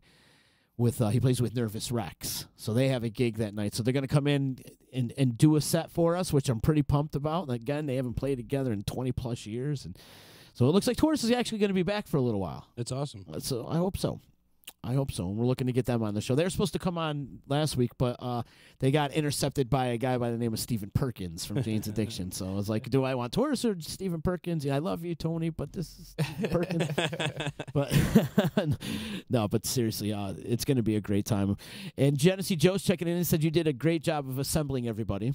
Well, as I think I posted something that said it's like herding cats because it's kind of like everybody's in different jobs, different headspaces, and so I kind of was doing like I call it my pod style, like get guitarist, bass together, then add a drummer because you don't want to add drummers right away. It's like playing fantasy band. Yeah. You got to draft the guitar player first, and you draft the bass player, and you don't want it too chaotic because as soon as you bring a drummer into the room, like there's nothing you can talk about. They're like they're always beating on things, and you can't discuss a thing. Yeah, high strung. So we kind of did it in pods, and then to accommodate everybody's schedule, and then kind of sent out. We kind of revised everything via Facebook Messenger, and it's kind of like we embrace technology to help us out here. Because it's hard, like getting everybody together, but we have decided that this isn't going to be kind of a one-off. Oh, great! Yeah, we're going to, and that was kind of like my whole intention was, try to acquire people down the road, like because when I was young, we used to go to Sutter's Mill up in Syracuse, and you'd see Homo Alaniz, right, or Salt City Playhouse, Hungry Chucks, yeah, exactly, and they're they have it up in Syracuse, but we don't have it here. And when I was like at Dark Star and going like, imagine like, okay, let's say half of these people are from around here, because Deadheads just come out of like, oh, there's a Dead band. Like, oh, I'm from, like New Hampshire. You're like, wow, you're, what I mean? Like, like it's just weird how they show up. And so that was kind of like the whole premise of it. Like, well, there's nothing around here. And then these guys, we've had so much fun playing. We're like, let's do this. And so I've reached out. I know a couple guys. We've mentioned the Crazy Fools. We're kind of make this kind of a cooperative collective. So everybody's in different bands down the road. Hopefully, we'll do a Dead night somewhere or twice a month. 2 different places. Whoever's available, we'll kind of rotate in. And the amazing thing about the Dead is that improvisation is the key there. Right. And I'm ADD, so I really can't play any other music when it really comes down to it other than my own and the Dead, because I can change it every single time, and these guys are all like totally on board with it too. So because you got a lot of ADD people in this band. Absolutely. Go through that herding list. cats, as I said, but they're all like just very talented musicians. Indeed. And so I'm very fortunate, and I'm glad they all said yes, and I'm glad they said, dude, let's keep going with this. So so we're planning on moving forward after this. That's incredible. Great to hear. Yeah. So we don't know where, but we'll find a spot. We'll talk about that off air. Absolutely. We'll talk about that off air. We don't want to have another on-air meeting. We would have these on-air meetings, and people would... That could be another show down the road. Right? Yeah, for sure. Yeah, for sure. Absolutely. For sure, but we're really excited. So cool. We're thankful for this opportunity, and I thank you for putting it all together.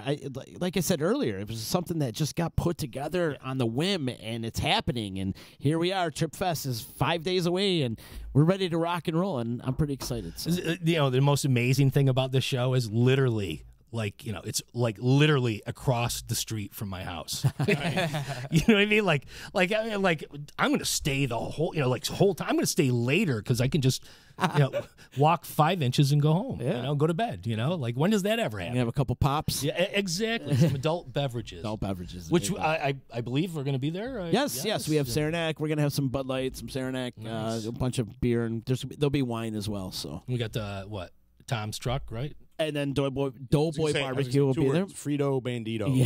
Frito Bandito. It's my favorite sandwich. That's for damn sure. It's a sandwich. Oh, yeah. That's what I should get. He does a pulled pork sandwich from Doughboy Barbecue. He does a pulled pork sandwich and then sprinkles Fritos on top of it so you get that crunch. Oh, yeah. It's amazing. So good. It sounds good. It's absolutely amazing. And plus he does ribs and chicken and all this other stuff. I don't think he's doing ribs on Saturday, but he's got a good menu.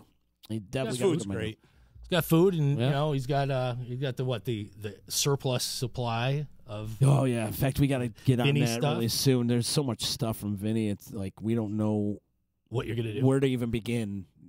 We have some stuff in the basement. Actually, I got to go downstairs in the basement, left over from last year. There was so much stuff. We went into his storage unit, and we picked a Sunday or Saturday it was last year. It was a beautiful day too, and all these people showed up because we're like, hey, we're gonna open up Captain Trips. It was like opening It's up like Capone. Geraldo. Right, yeah. Right, like, opening up Capone's but there's vault. something there. Right. Lots of it. Lots of it.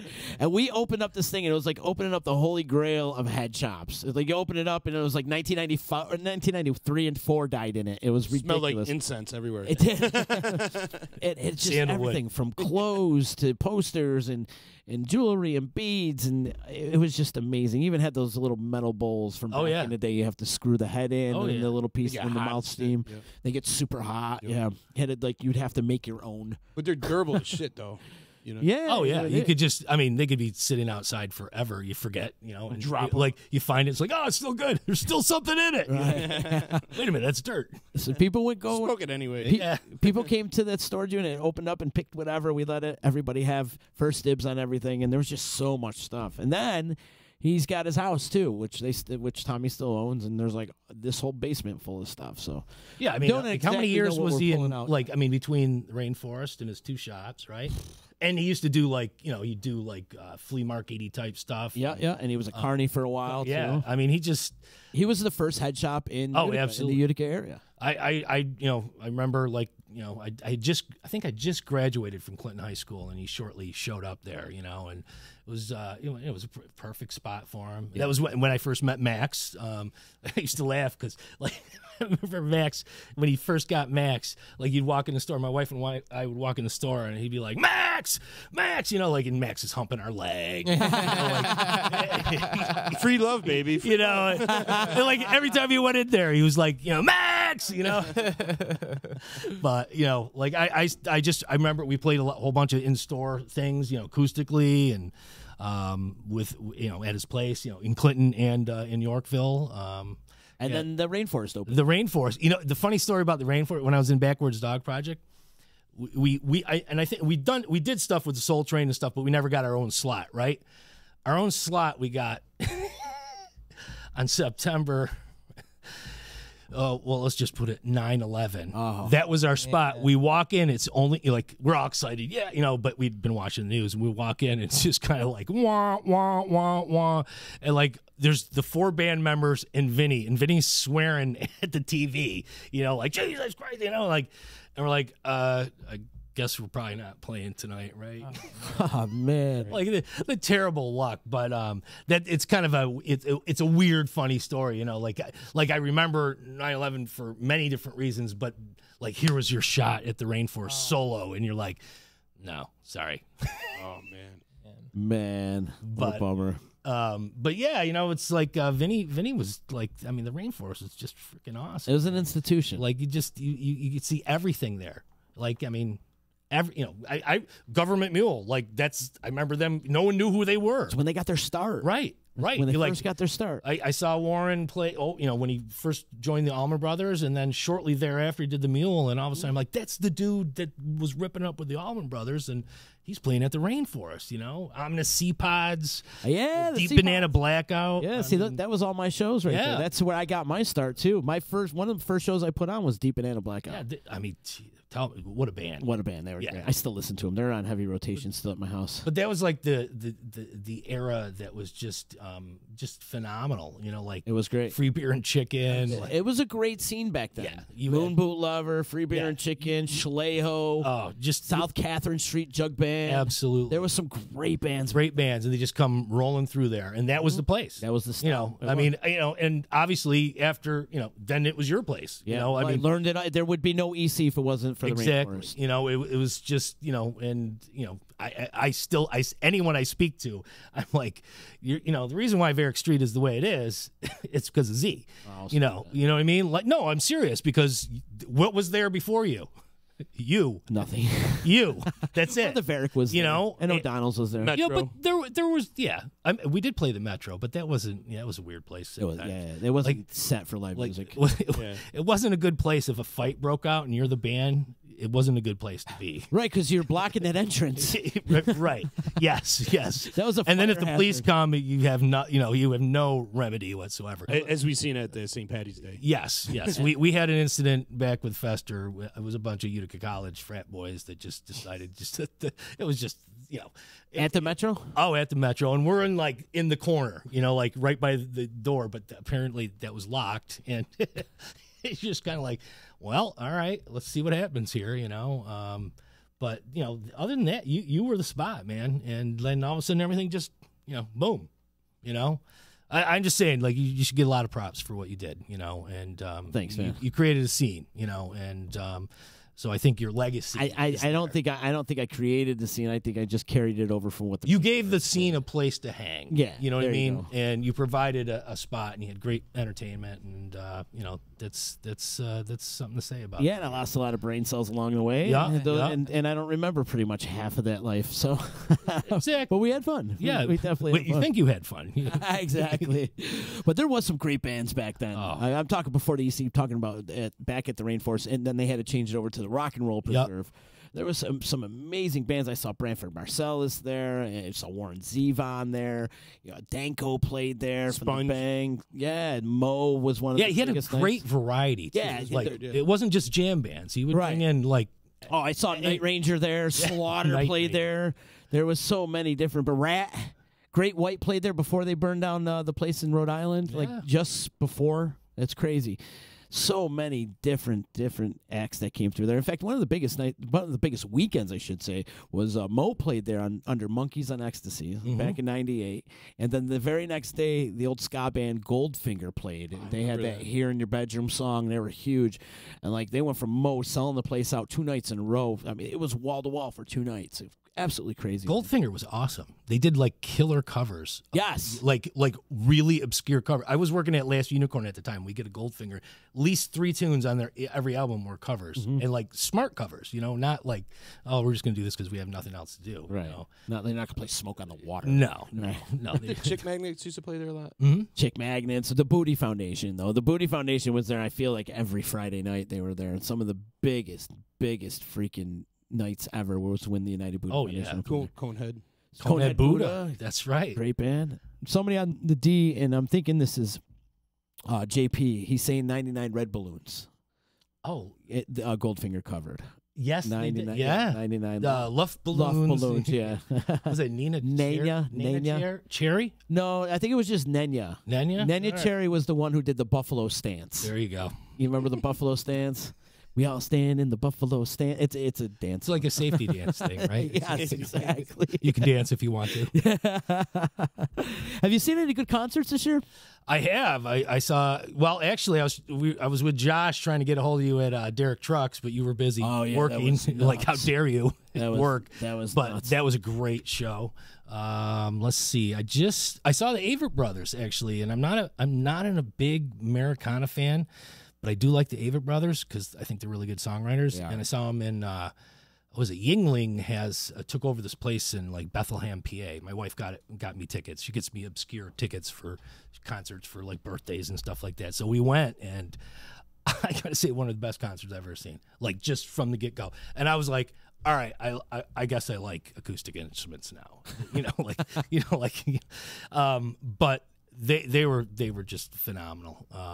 Just saw Bill Maher the other night. He was pretty good. Yeah, where was that now? Up at Kraus Heinz. Okay. But other than shows, I don't know. Avett's are right up there with me, And I don't listen to them much. Yeah. It was one of those things the missus likes them, and I'm like, all right, and I'm always getting her CDs, and then all of a sudden you find yourself going oh, that's a pretty good tune. Yeah. You're like, oh, this is a really good song. They're super talented. They're very talented, and they're Deadheads too. Yeah. They played with Bobby and all that stuff, and they know their roots. And you can tell a band that knows their roots.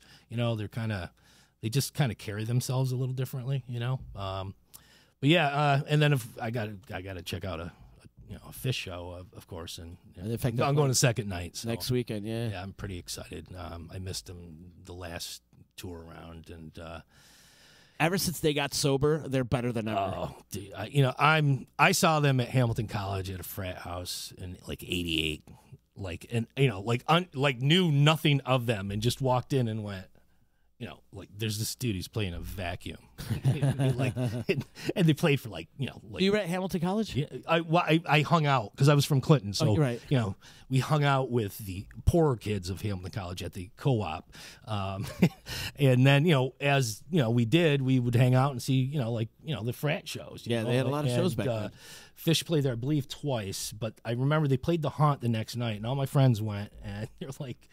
I was still stupefied. I was like, I don't even know what I just saw right now, and I loved them ever since, and even my wife, in the beginning, my wife would be like, could you, like in those crazy jams, like, could you just turn this down a little bit because it's going to make my head blow. I'm like, no, I love it, and then all of a sudden, like when she was going to shows and all of a sudden, like, wait a minute, all the words to everything, you know what I mean? And so, it's nice to have a partner that buys you fish tickets and accompanies you also and knows all the words. Yeah.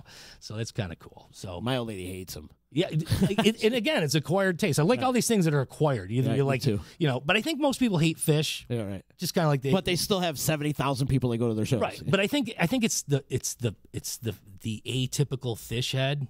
Like, dude, like dreads and I mean, the Wookiees. Yeah, the Wookiees. Like, they're the ones that kind of give, and the Dead had that whole thing too. Well, I will say this: the last couple times I did see Fish, the audience has gotten older. Oh yeah, it has. It's gotten older. I mean, you think about it. I mean, I'm in my 40s now, and we grew up with that. Everybody has got mature and has evolved a little bit. So it's not, you don't really see too many of the well, you still do. You still see the crusties, but it's not as prevalent as it used to be. It's we've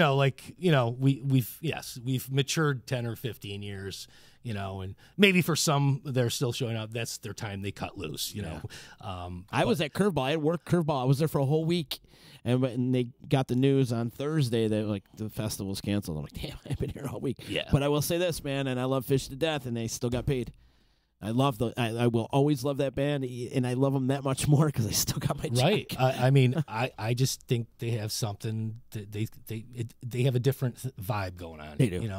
They take care of their own. And there's no band out there doing what they do. There's no other band in the world that could put a festival together and then be the only band and still draw 80,000 people to it. Right. No, and then be the only band. But what's cool is they do all these cool interactive things at their festivals, and you go and they play a set, and then okay, kids, go play in our wonderful playland that we've designed for you, and go get lost because there's so many things to do out there. Right. And we're going to play in a warehouse at like 3:00 in the morning. Right. And we're going to pretend you don't know who we are. Right. Or we're going to go on the back of a flatbed and drive around the campgrounds and play music for you. Or you see Mike just kind of cruising around on a bike. I mean, like, I don't think Lady Gaga does that. No, not at all. Not at all. I mean, she might want to, but there's no other band out there that has the relationship with the fans that they do. They're just, I don't know. They're like, they always like spoke to me, like, and again, their music, they can go all over the map, and they do. But that's what I like. The ADD me likes like, oh, you're playing a ballad now you're gonna blow my head up, and the next thing you know, it's some weird, like it's, like a Beastie Boys song, you know what I mean, like, Sabotage or something like that. Right. Who does that? Yeah. Who plays Rage Against the Machine? Really, like, well, there is tons of bands play it, but like legitimately goes like, we're gonna get this stuff down. But on the jam scene, who's playing Rage Against the Machine? Nobody. Right. They pick obscure stuff, so all the time they're fun. So like they're like kind of like same thing with my music, or the music I take on. It's that Fish Dead, irrelevant. Not irrelevant. Like kind of rebellion within the boundaries, you know what I mean? Like, they don't go way outside, but they're kind of like, it's kind of hard for you to kind of like go, okay, well, I get the Dead, or I get the fish. But they just, it's something else, I mean, Allman Brothers have a little bit of that too. Yeah. There's bands out there that you just go, wow, they're good. You may not get them, you may not like them, but you can't say they suck. Right. You know what I mean? Exactly. And that's what I strive for in my music. You may not like me, you may not like what I play, but we don't suck. Right. Unless you really hate everything that we do. Are you Humphreys at all? Oh yeah, absolutely. To me, right now, they're the ones that are coming. Well, they've been around for 20 years, but they're going to take over where Fish and absolutely and the Dead when they're done, because that's almost done. I mean, they just did GD50 a couple of years ago, and it's probably They're in time. their 70s. I mean, Bobby looks like the Lorax. So, I'm just saying, like. And Phil's so skinny right now. It's like, oh man, you don't know.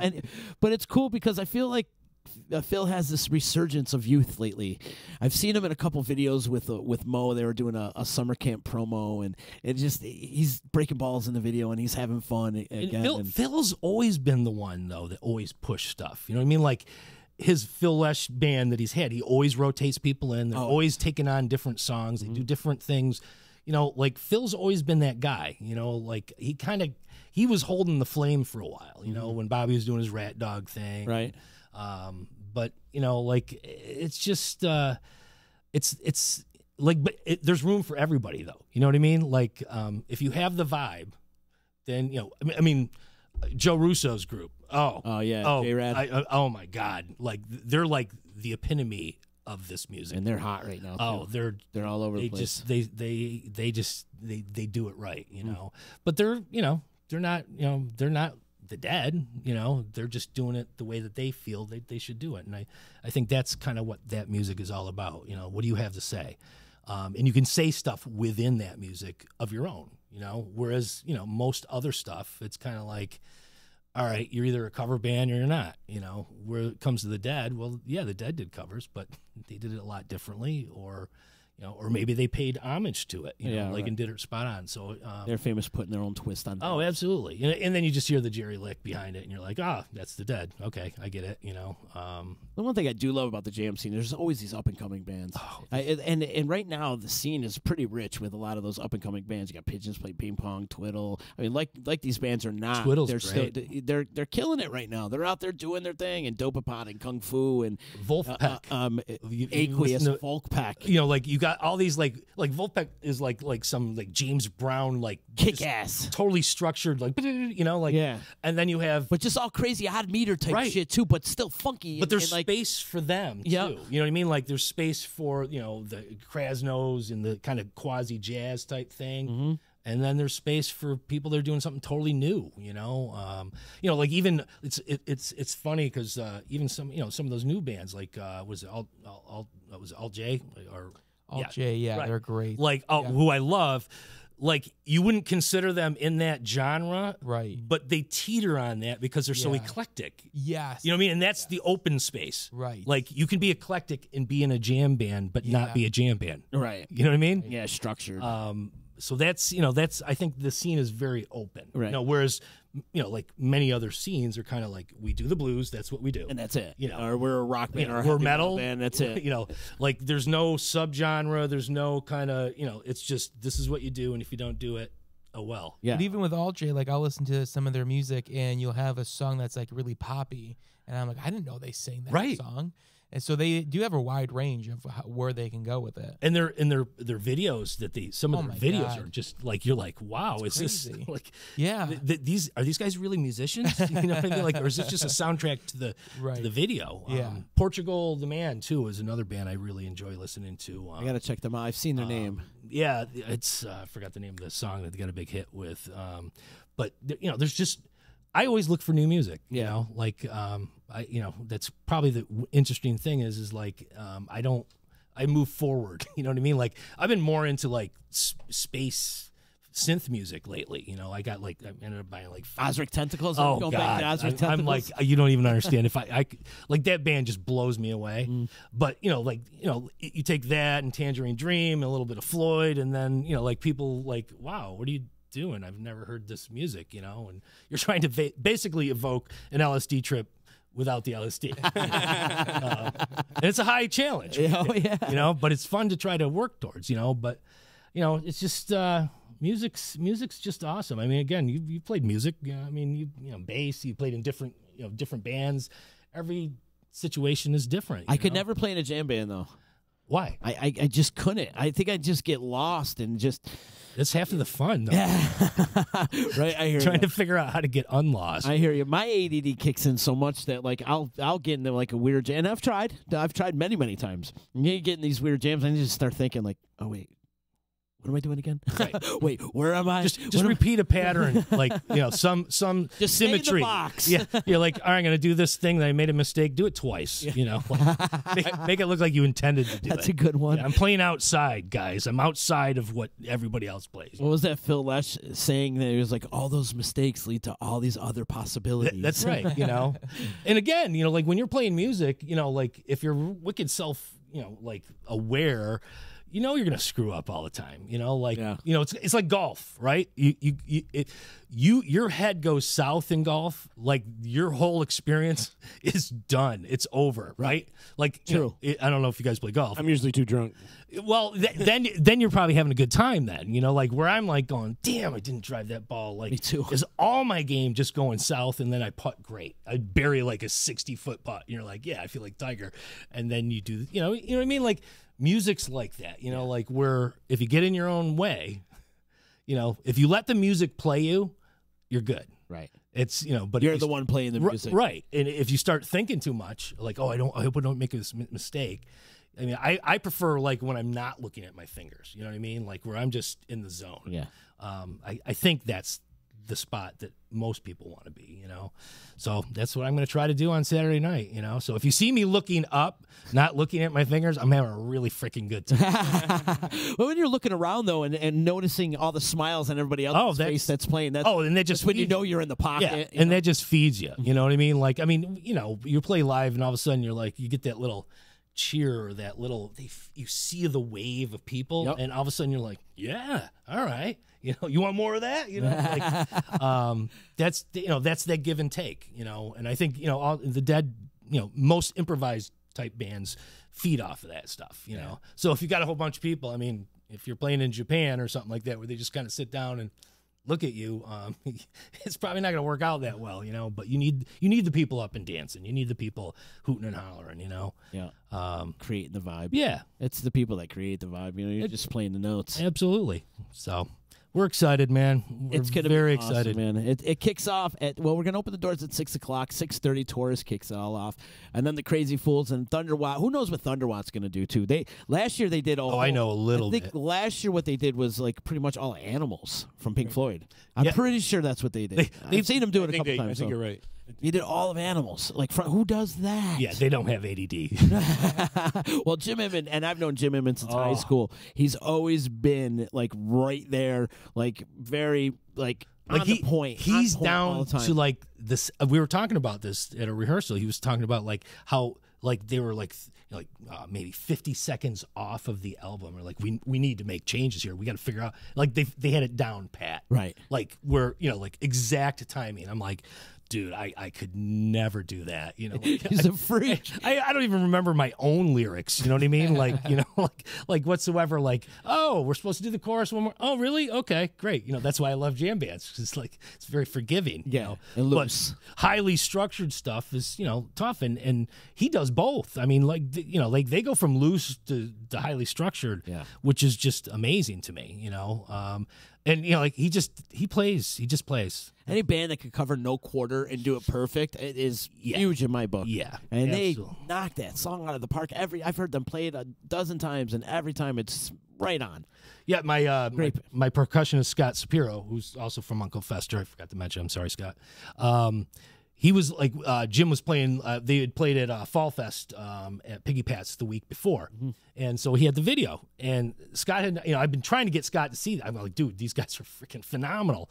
And all of a sudden, he's like, his mouth is open as he's watching them do like a couple of Floyd tunes. They didn't have a keyboardist at the time, right? That's all Jim doing triggers, and you're just sitting there going like, oh my god. And my buddy Scott's just like, I can't even believe I'm watching this. Like, you know what I mean? Like. Because we like obscure stuff. Who does that? And I think they started the animals thing. It was from what Jim said that each person gets on their birthday, if they're playing out, they get to call out an album. Yeah. So they called out animals, and it's like I'd be like, I'd like pay you not to do this, you know what I mean? Especially if you're the guitarist. You're like, right. And it's usually people that don't have to sing or something like that. The drummer, animals. All right, great. Like, oh, geez, But they have a sound that's just they're top of the game, man. Yeah, they really are, and they're fun and they're loose and they're easy and they like to jam and beyond talented. Yeah, so I'm really excited to have Jim up there. I do know we're going to be bringing somebody from the Crazy Fools up at the very end, kind of do our little Hall of Fame, rock and roll Hall of Fame thing. I like it. And we have a song that we just threw in that we thought would work, so we'll see if it works. The Wait? No. Okay, it's usually The Wait. No wait, no waiting. But we're, again, it's really cool that all this is going on, especially, thanks for you for running into me and asking me what am I doing, and I ended up opening my mouth and telling you, and then you're like, yeah, let's go. I mean, it was really the kick in the ass I needed, actually, and as a result, I got a bunch of guys that I can move forward and play with in whatever capacity. Well, my friend, I got to thank you for putting the poster together too, which I have a couple if you want to. I see. I have a couple in professionally printed in the car too if you want to take one home with you. But yeah, thank you so much for doing the poster and putting this all together. I mean, you're right now the MVP. Thank you. Hands down. Thank you. well, that's a lot of pressure. Just let me perform my task that I'm actually supposed to do, and then we'll go MVP. All right. Well, we didn't go to game day yet. We're not at game. We're not game day. Yet, but right now you're in the front runner of the MVP. I got to toe the line, man. No, thanks so much. I appreciate it. This is going to be really good. I want to thank everybody too that is helping out as well. There's James Shears. We got top-notch sound coming in and lights. It's going to be off the charts, and also all the great bands are coming in. Taurus, Crazy Fools, Thunderwatt, all your guys, and much love and respect out to our sponsors as well. We got a couple sponsors, of course, Nye Volkswagen in Rome, and Doughboy Barbecue, Priceless Inspection, Saranac Brewery, Scott Domenico, Dr. Scooter, if you will, chiropractor extraordinaire.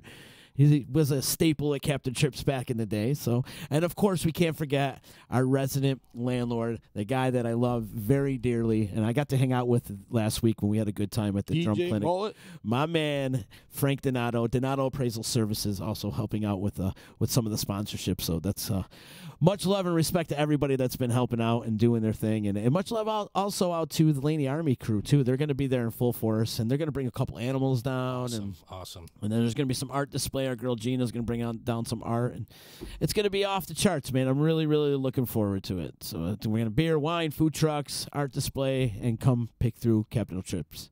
It's a win-win. It is.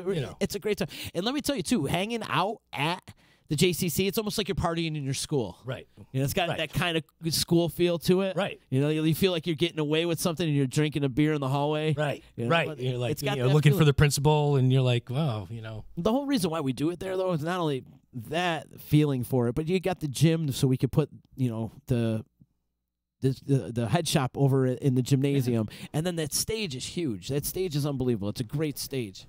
Who's knocking? Who is it? Tell them we're doing a podcast. What's that? It's actually my ride. Oh, you have a ride? Yeah. Their phone died. So. I gotcha. Okay. Right, we went old school. We knock. Yeah. Wow. Nobody knocks anymore. But yeah. I thought it was our... Forget it. I won't tell who it was. But anyways, Trip Fest this weekend. Come on down. Tickets available at Big Apple. If you guys want a hard ticket, go up to Big Apple, or you can pick them up at the JCC, the Jewish Community Center, which is 2310 Oneida Street. But if you feel like going and checking out some great instruments, go up to Big Apple and go see our friend Mark Bullis and the crew, Josh Crossman and Dave Schnedeker and all our crew that hangs out at Big Apple Music. Say hello. Tell them Z sent you, and get yourself a ticket to Trip Fest this Saturday. It's going to be a good time. Going to be a great time, actually. I'm excited. Do you want to plug anything before we get out of here? I got nothing. Nothing? I got nothing. Hopefully, down the road, just look for Just Plain Dead, and hopefully you guys will enjoy us on Saturday, and then share it with your friends, and hopefully we'll establish ourselves around here as the go-to Dead band. I think it's a great start. Yeah, for your band. absolutely. I think it's a great way to start it all off. So. Hopefully the Rangers this year can put something together for us. Yeah, the Rangers, we could have gone sports, but I'm an original six guy. Yeah, so the Leafs, though, I'm just saying, I'm high on the Leafs too this year. It's time. The last time the Leafs won the cup was when I was born. Do you see the problem here?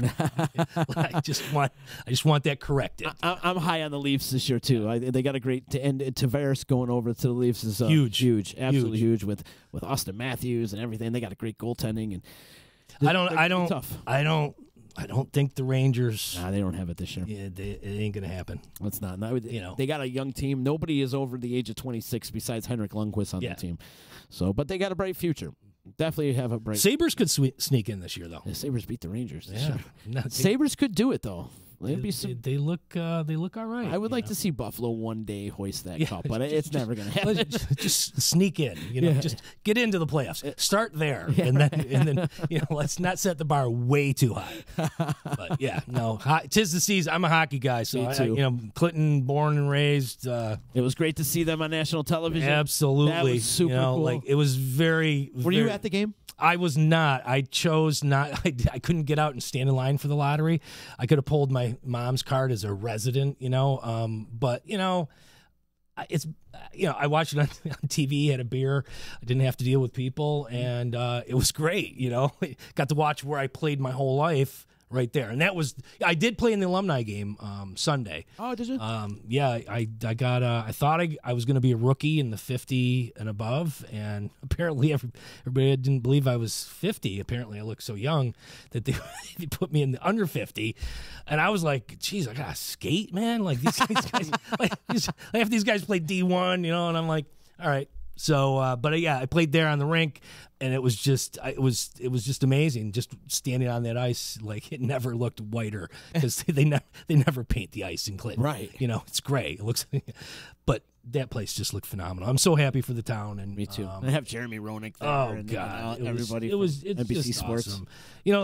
All the guys. I mean, it's funny because all the guys that are up around the top of the War Memorial, or War Memorial at the Odd. I'm thinking about Syracuse. Half of them were my coaches, like Ian Anderson, like Jack Kane, all of them. Yeah, like Brody Smith. what it's like to have those guys come. Quick story: Ian Anderson, when I was like probably 12. His son played on my team every other year, and so Ian would come out and give us tips, right? My father always thought he was a goon, which he was, and so Ian says, "You know what I used to do?" He goes, "You put a nail right in the tip of your butt end, just so it's poking out, right?" He goes, and then you take the palms of your gloves and just rip them, right? So you can grab onto the shirt, but then you just hold the stick light with that nail and just keep butt ending him in the side. And, and I seriously went home to my father, like, wow, Mr. Anderson was giving us tips. And I told him what he said. He's like, absolutely not. And that's when he's like, Mr. Anderson was a goon, and it's just funny because these are the guys that taught me. That's the old Iron League. Engine Joe Nolan. Lived. Who was also in Slapshot. Absolutely. It's Swamp Town, Chief Swamp Town. He lived, our party house in Clinton was on their property, too. It was my best friend's grandfather that lived there. Mr. Nolan and the Nolan family lived behind.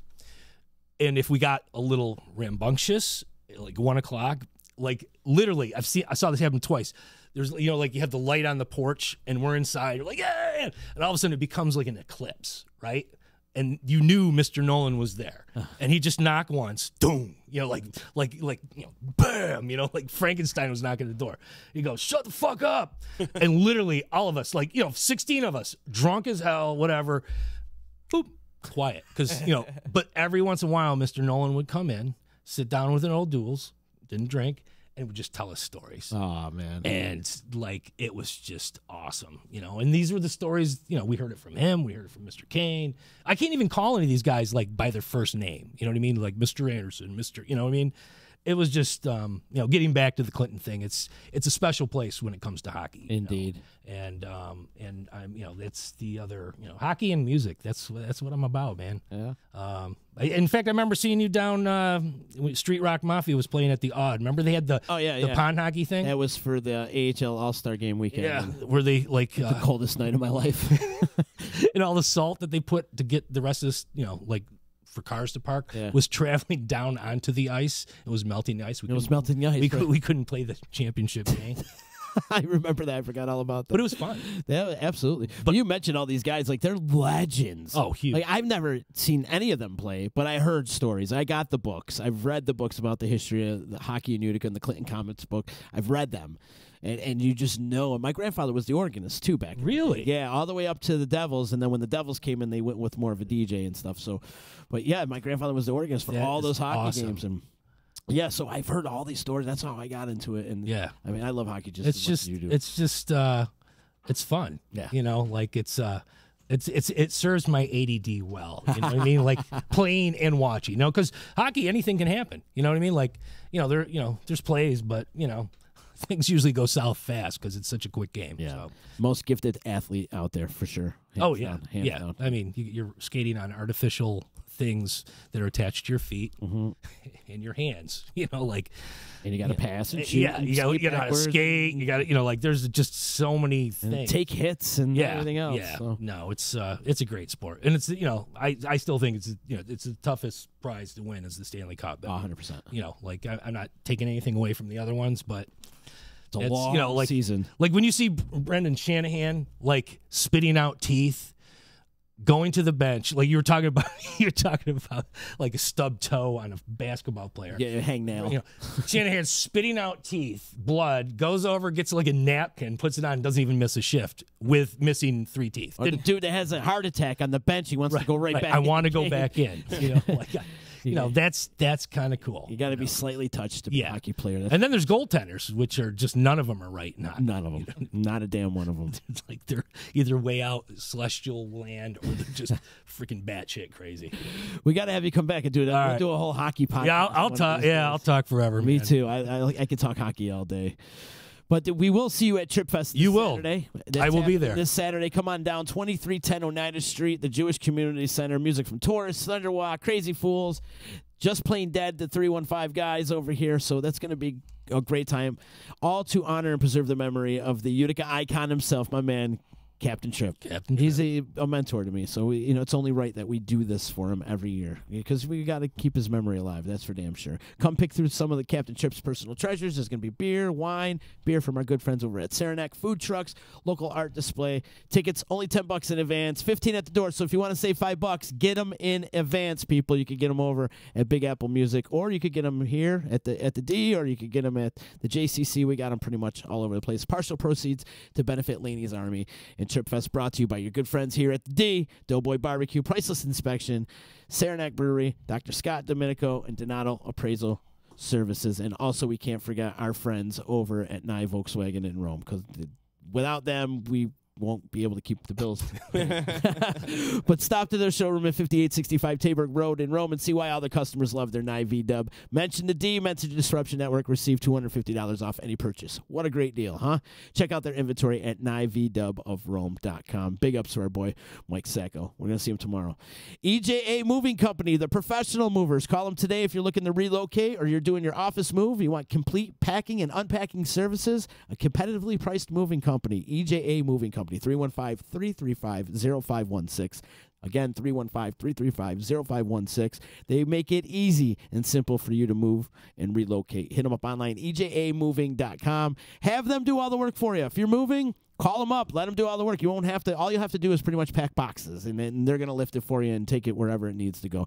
My man Eddie does it right. He's been doing it for many years, so give him a call today, 315-335-0516. Tomorrow, Pelagie, who we got tomorrow? We got a big guest tomorrow, too, right? We have Chris Cope, comedian that was on Conan. Okay. Has a show on Netflix, and he's on the All Things Comedy podcast. Wasn't he also the writer for the Chris Rock Show? No, that's another comedian we have on November 10th for our veteran show. It's hard to keep up with everything that you're doing over here. Yeah, man. So tomorrow will be a good time. Quick little plug. We are doing a little comedy event at Wakely's November 10th for the vets. So Yes. we'll talk more about that as we get closer to that, which is something Pelagi's been producing. And thank you, Pelagie, for that interview for today. Yeah, it was awesome. No problem, man. I wish I knew he was a sports guy ahead of time. But no, it was great, man. You're killing it around here, man. You're doing great, and we're very lucky to have you in our presence. That's for damn sure, man. Thank you. We love you, Mike. Love you too. Kind of. Cat, man, I'm looking forward to hearing thanks a lot, Just man. Plain Dead happening this Saturday. We're excited. So come on out, everybody. I'm encouraging everybody to come out and please spread the word. And also, one more thing, we can't forget about Real Men Wear Pink. See the pink beard that I'm sporting today? I'm doing it all in honor of breast cancer. So you guys make a donation to our page. Help us out a little bit. We got a goal to reach of $2,500, and we're nowhere near that. In fact, I'm throwing the challenge out to everybody in the D. I know you're just sharing the thing, but get out there, talk about it, too. We need for you people to talk about it. Everybody, this message is going out to my crew, the Disruption Network. Talk about it. Talk about it. Don't just share it. Talk about it. Get on your Facebook Live. Let everybody know what we're doing. It's all to raise awareness of breast cancer and raise education and funds. And the Ronald McDonald House, we'll be talking to the American Cancer Society people on Thursday. We'll talk more about where the money gets allocated to. Awesome. But I'm putting this challenge out to everybody at the D. We need to raise some funds. So get out there and start raising some funds. In fact, we're going to be doing a guest bartending thing on October 17th at Wakely's, where we're all going to get together with all the other candidates from the Real Men Wear Pink. That's on October 17th. In fact, we're going to do the show live from there, so it should be a good time. Should be fun. Should be really, really fun.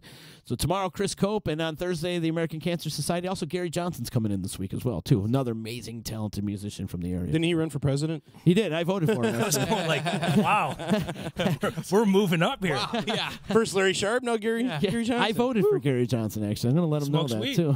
Does he? Yeah. That's what we're about to do right now, too. So we'll see you tomorrow, people. Kent, thanks so much for Thank coming, you. man. All right, see you guys. See you What the Saturday. hell you're listening to? It's EC Radio. We are a generation of lost masculinity, and we got to start getting it back. No matter if you're straight or gay, no matter if you stick it in the front or you stick it in the rear. For the love of our sons, we've got to stick it in there like a man. You're listening to EC Radio on the Disruption Network. They brought their fucking toys with them. I'd rather have them playing with their toys than playing with themselves. They're too dumb to play with themselves. Disruption Networks. Only on the D. So you just bought your dream home, and now it's time to move. Let's face it, nobody likes to move. All the packing, unpacking, lifting, upstairs, downstairs, and broking everything, including your back. Let the professionals at EJA Moving Company take all the stress and pain out of your move. Competitively priced moving, relocation services, office moves, and complete packing and unpacking services. They work with everybody to make it simple and easy for you to move and relocate. Call EJA Moving Company at 315-335-0516. When it's time to relocate, have EJA Moving do all the work for you. Hit them up online, ejamoving.com. Hey, Disruption Network. This is Mike Sacco, the general manager at Nye Volkswagen of Rome. If you don't know me by name, it's only because you have not received the best deal. There's only one reason to leave Utica, and that's to come see me in Rome and get the best deal on your next new,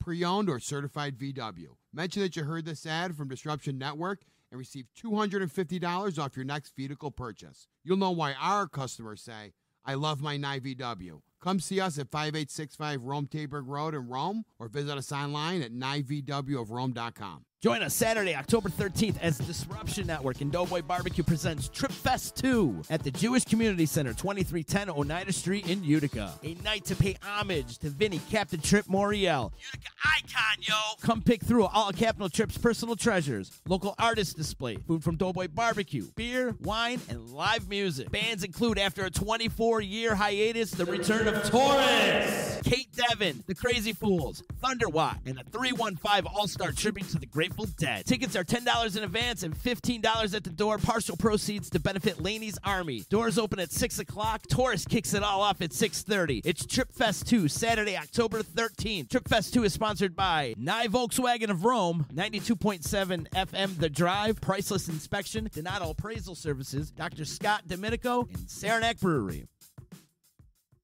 The Property Sisters of the Mohawk Valley was born when 3 top producing agents with over 25 years of combined experience selling real estate joined forces to take real estate to the next level. We practice with honesty, integrity, and the knowledge to help make the buying and selling process easy and stress-free for all of our clients. We pledge to always make our clients our top priority from start to finish and even after the house is closed. We will always be a valued resource for information and assistance for our buyers and sellers. Our customers over the years have become not only past clients, but great friends. As we join hands together as the Property Sisters of the Mohawk Valley, we look forward to serving our clients and our community and making a positive difference. You can reach us at 315-601-9630 for all of your real estate needs.